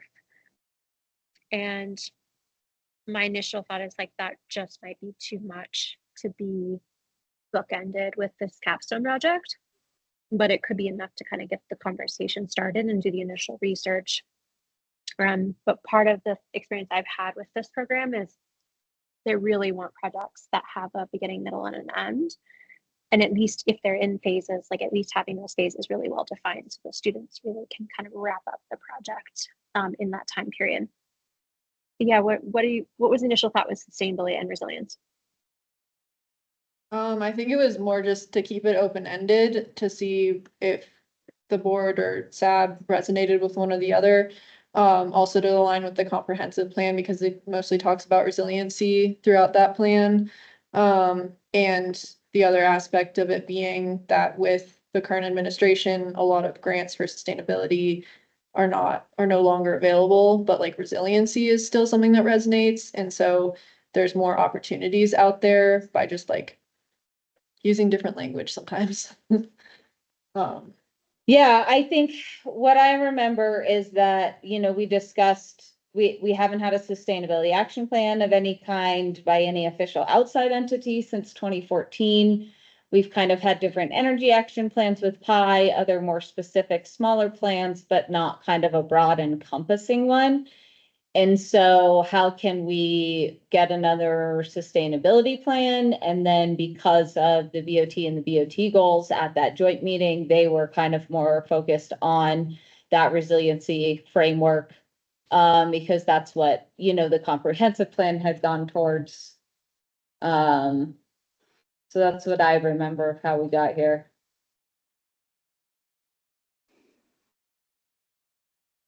I agree with you, Erica, though, that it is a big plan. I think I was pretty surprised actually that when Cass and I talked to the capstone project liaison, she did think that a sustainability and resiliency plan would be something that would be attractive to students because of the number of, what was it, sustainable city planning or urban something like resiliency that. or something, yeah. Yeah, that they had in the cohort this year, that there's like 20 something of them, a good third of them are focused on that. And so she did, you know, initially provide feedback that yes, that was a good direction to go. I'm not sure what I brought up to her. Was it the beneficial electrification? Was that the other one we asked her about? But I know we're kind of doing that with Pi, right? That's the thing is I didn't want to overlap too much with Yeah. Pi. But I think as we were talking about zero waste subcommittee and zero waste study data and that kind of stuff, I'm curious if others would be interested in something exploring something along those lines.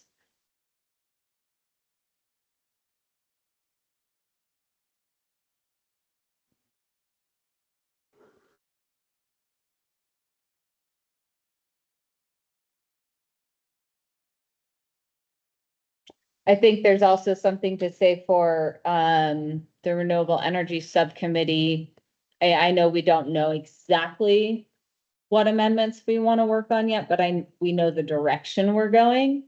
And that we could look at a capstone group to help that subcommittee and kind of focused on dialing in, okay, after we reach 100% renewable, what's kind of our next metrics of achievement? What does that look like? What are the challenges? What are the, you know, major decisions that'll have to be made? So kind of resiliency, but focused on energy. Right, and I think, I mean, it's kind of similar to what we're doing with Pi, and so it's like the other option would be doing a resiliency plan and not looking at energy for them. Like if they are looking at basically everything else besides energy because we're doing that with Pi. Which obviously we would want energy in an overall plan. And we need to consider that because it's all like interconnected. But they would, I keep thinking you're saying Thai. I'm like, what? oh, sorry, no. My apologies. Trying not to hear it. It's hard to hear Rich. Rich, do you mind speaking up? I haven't been saying much, but I'll speak up. I think you're just like the farthest away from Yeah. the mic right now. Yeah, Hear me now? that's the whole table. I'll move closer.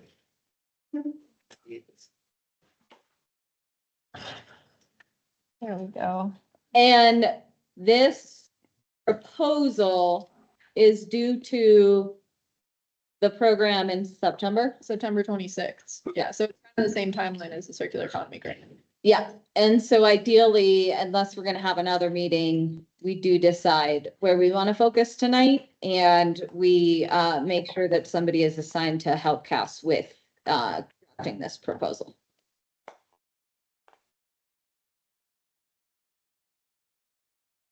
Okay, you guys, you okay if I give you my 2 cents? Absolutely. Okay. I see resilience as a relatively safe investment with the current Trump administration and the language taboos, the taboo language in the federal grant applications currently. I also see it as informing a larger sustainability plan. Doesn't have to be framed that way, but that's how I frame it. And I see it actually being a very similar building block to the the beneficial electrification plan development with Pi. And then perhaps next year, using those 2 plans to build a larger sustainability and climate action plan, depending on where the federal administration is at that time. We could pull climate out of it, no problem. But that's kind of how I see it. Perhaps taking smaller bites, but kind of being building steps into like next year. And I see that setting all of us and Cass up for success with these kind of more tangible projects and plan development. And then also having a plan for next year that could even be in this capstone proposal of we want this to be a piece of this larger plan.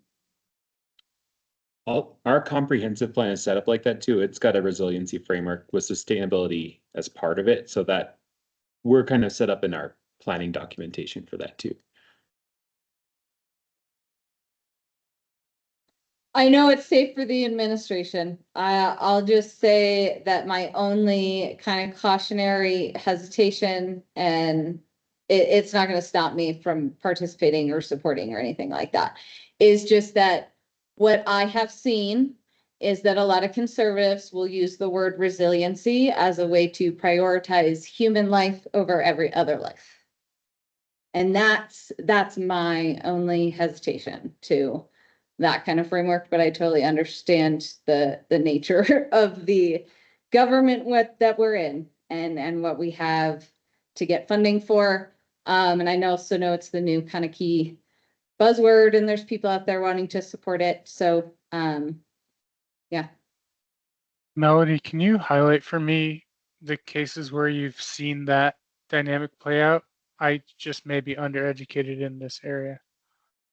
Yeah, it's more of, I'd have to go back to find specific examples, but I'm just thinking about, certain things that go through committee when they start out in like the California or the Colorado legislature, they're proposed by environmental activists and they're very focused on the environmental impacts of things. And then as they kind of go through committee and as they get weeded out, a lot of those environmental concerns end up getting trumped by, okay, well, we also have poor people. And I'm not saying that it's wrong, because I'm often the person that is advocating for more of that social sustainability standpoint, and making sure that folks can, but I'd have to, like I said, go back and do some Googling to get you some specific example. Yeah, My I mean, now that you have talked for a little bit, I've definitely seen logging in the name of wildfire resilience. Yeah, For that's one. example, prioritizing communities over wildlife communities. But yeah, I think that's a good point. I also think it depends on, if it's SAB or Netherland doing the work, we can kind of direct or advise the how. Yeah. But yeah, I think it's a good point, Melody.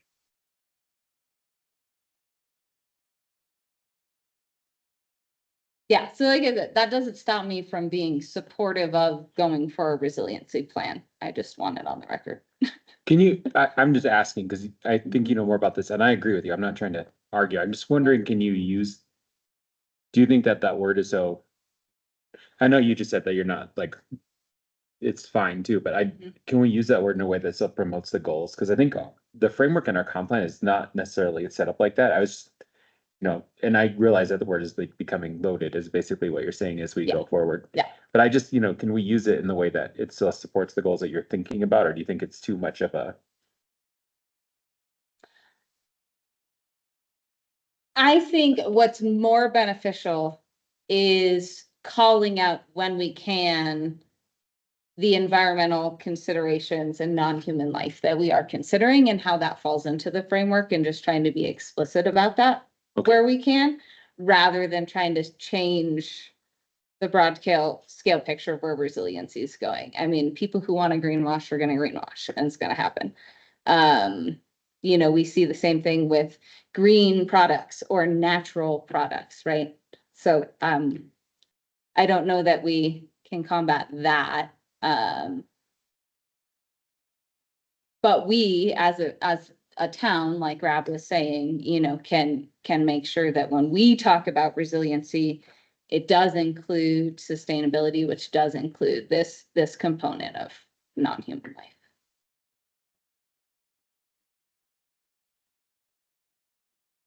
I like what Erica was saying of kind of building up to that larger climate sustainability action plan, knowing that maybe in the future we can use those words again. And right now we can focus on what we can focus on.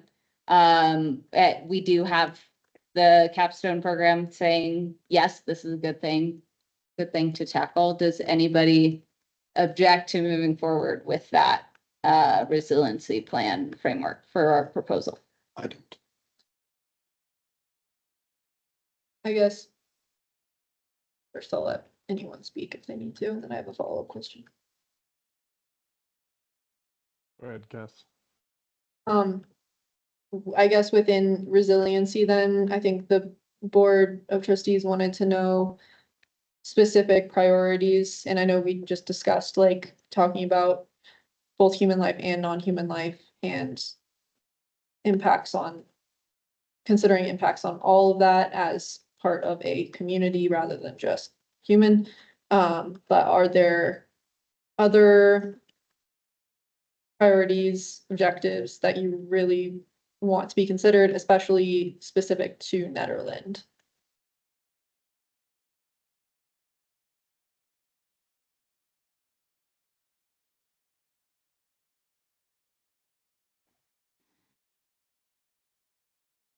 Like, for example, like, is tourism something that we want included in this?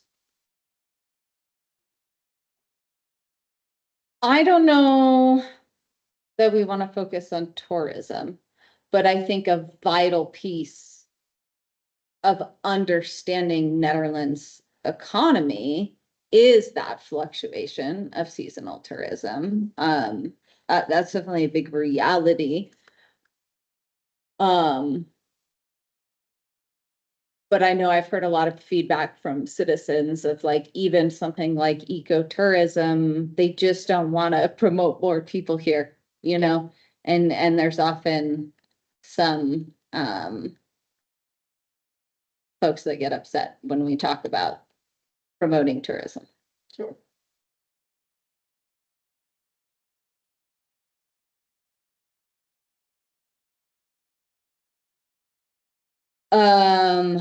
I think planning and zoning would be a really, for me, interesting thing for Capstone Group to try to work on, of like, what could we do to improve the resiliency of our community through zoning efforts. We're looking at, where do we put affordable housing? Where do we put, solar, if we can do solar, right? There's different uses for land, and I know there's different models out there about what is sustainable zoning and what's not. And a lot of us function on an old model of zoning that doesn't necessarily easily facilitate sustainable and resilient communities. So I think looking at an analysis of different zoning models would be really interesting, but that's just something I know about. So I don't want to push us all there if others disagree.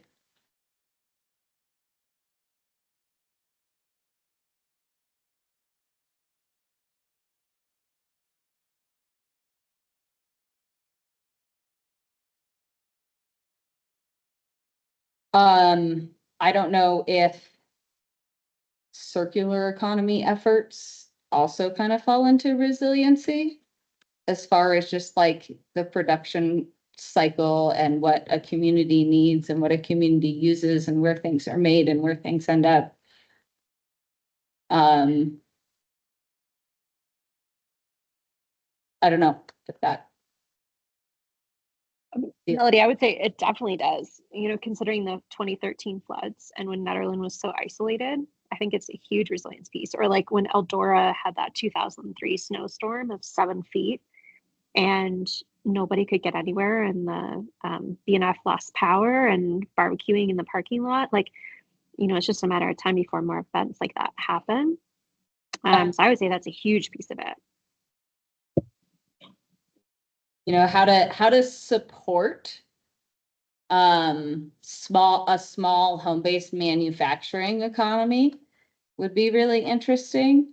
That's kind of part of that circular effort.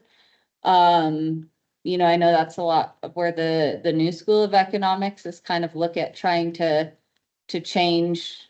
This is if you want to move away from capitalism, to just kind of look at different models of economy and what that looks like. I think small scale manufacturing under any shape and form, though, does fit into that circular economy piece. And it would be interesting to kind of analyze how our government could support that. I don't normally do this, but I want to go on record that I totally support capitalism. Yeah, go for it. 150%. Go for it. Yeah.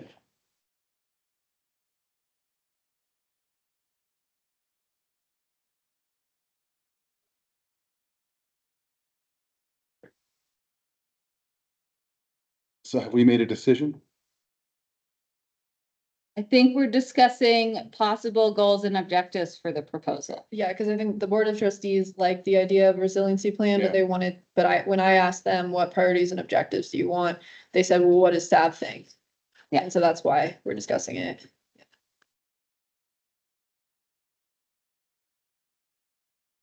Cass, I would do the usuals. So like wildfire, floods, extreme heat events, drought,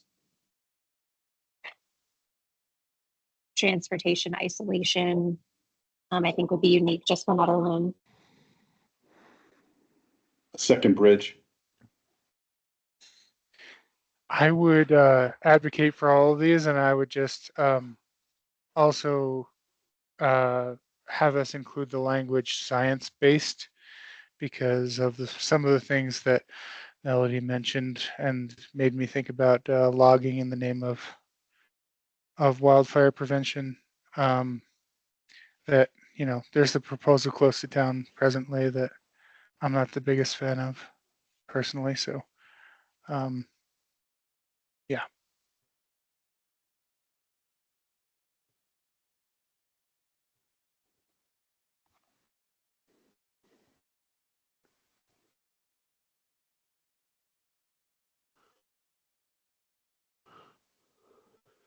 Yes, would also be helpful.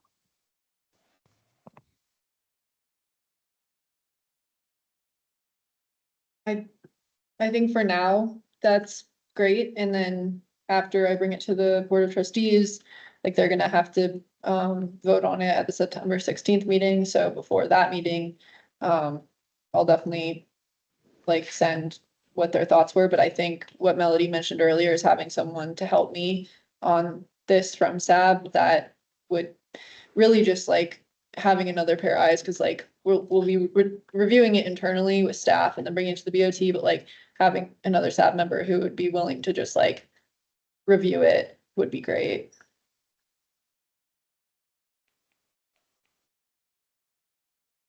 I'd be happy to review it. It could be more than one person too, but Yeah. yeah. And I'm, Just give me more than like a day, yeah, Okay. I will, like 3 days. That'd be fine. for sure. Cass, where are we at for compensation for them, whether it's financial or other opportunities? So we weren't planning on offering any compensation because talking with Alice, she said that they have internal stipends that they can give students who choose projects that don't have a stipend that come with them. So there's really no funding that we have from the town that we can use to provide stipends. She did say that that shouldn't hurt our chances. When does it start? Again, when would they be here? February. Yeah, it's after we pass the budget. It's just a matter of getting it into the proposal. Yeah. September next month.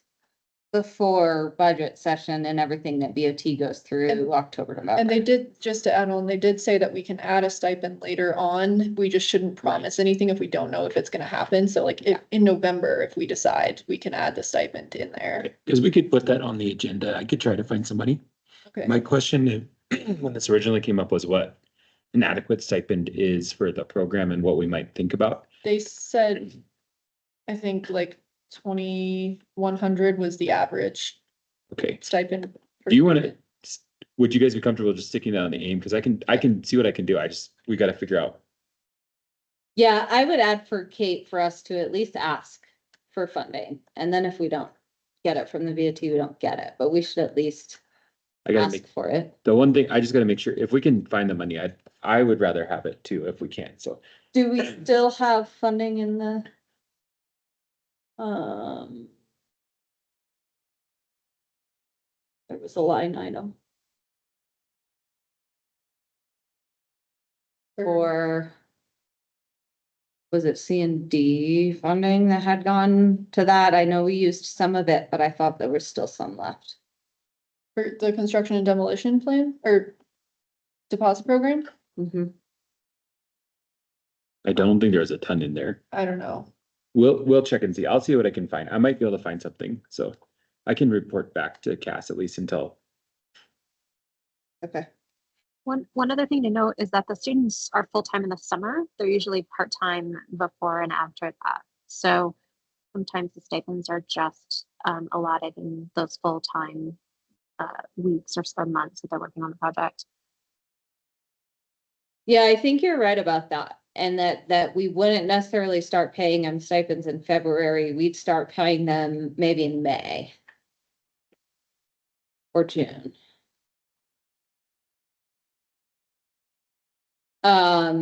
And I would advocate for 1,500 to 2,000 per student, if we can do that.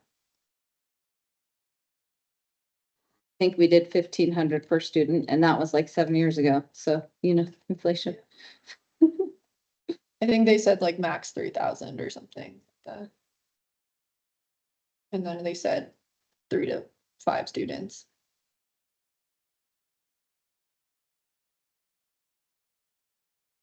All right, so we got Rich, sounds with that. I'm happy to look it over too, if you guys want another set of eyes on it before we propose it. And then if you could let us know, or somebody could let us know, just a reminder of when it's gonna be on the BOT meeting.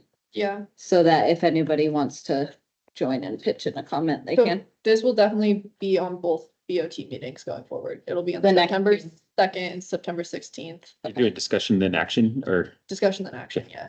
Perfect. So if you have further thoughts between now, and then be sure to hop onto those BOT meetings and or send an email to the BOT regarding their discussion on the 2nd and the 16th. Okay. Anything further on that? Do you need further? Nope, Anything further? I'll just, yeah, make sure to follow up. All right, we have gone a little over 2 hours. I wasn't sure how much time we're gonna have, and then we also had, something else come up. So I think everybody's probably feeling like we don't wanna sit here for longer and continue the meeting. Is that how? Yeah, I can, I have a little bit of a critical thing that's different than what we were talking about that just came up today that I'd just like to tell you guys about. It'd take like 2 minutes if it's all right. okay, yeah, go for it, and then I'll just kind of summarize the 2 other Okay. business things. We received notice that GRI has responded to the adequacy reviews submitted by Trees, which is the Of course they process. did. Yeah, so there's a 60-day window to review the file. And so the town is the whole, there's a lot of people that are looking at it. So the Boulder County and then the city of Boulder. It's a 600-page document is the biggest challenge of it.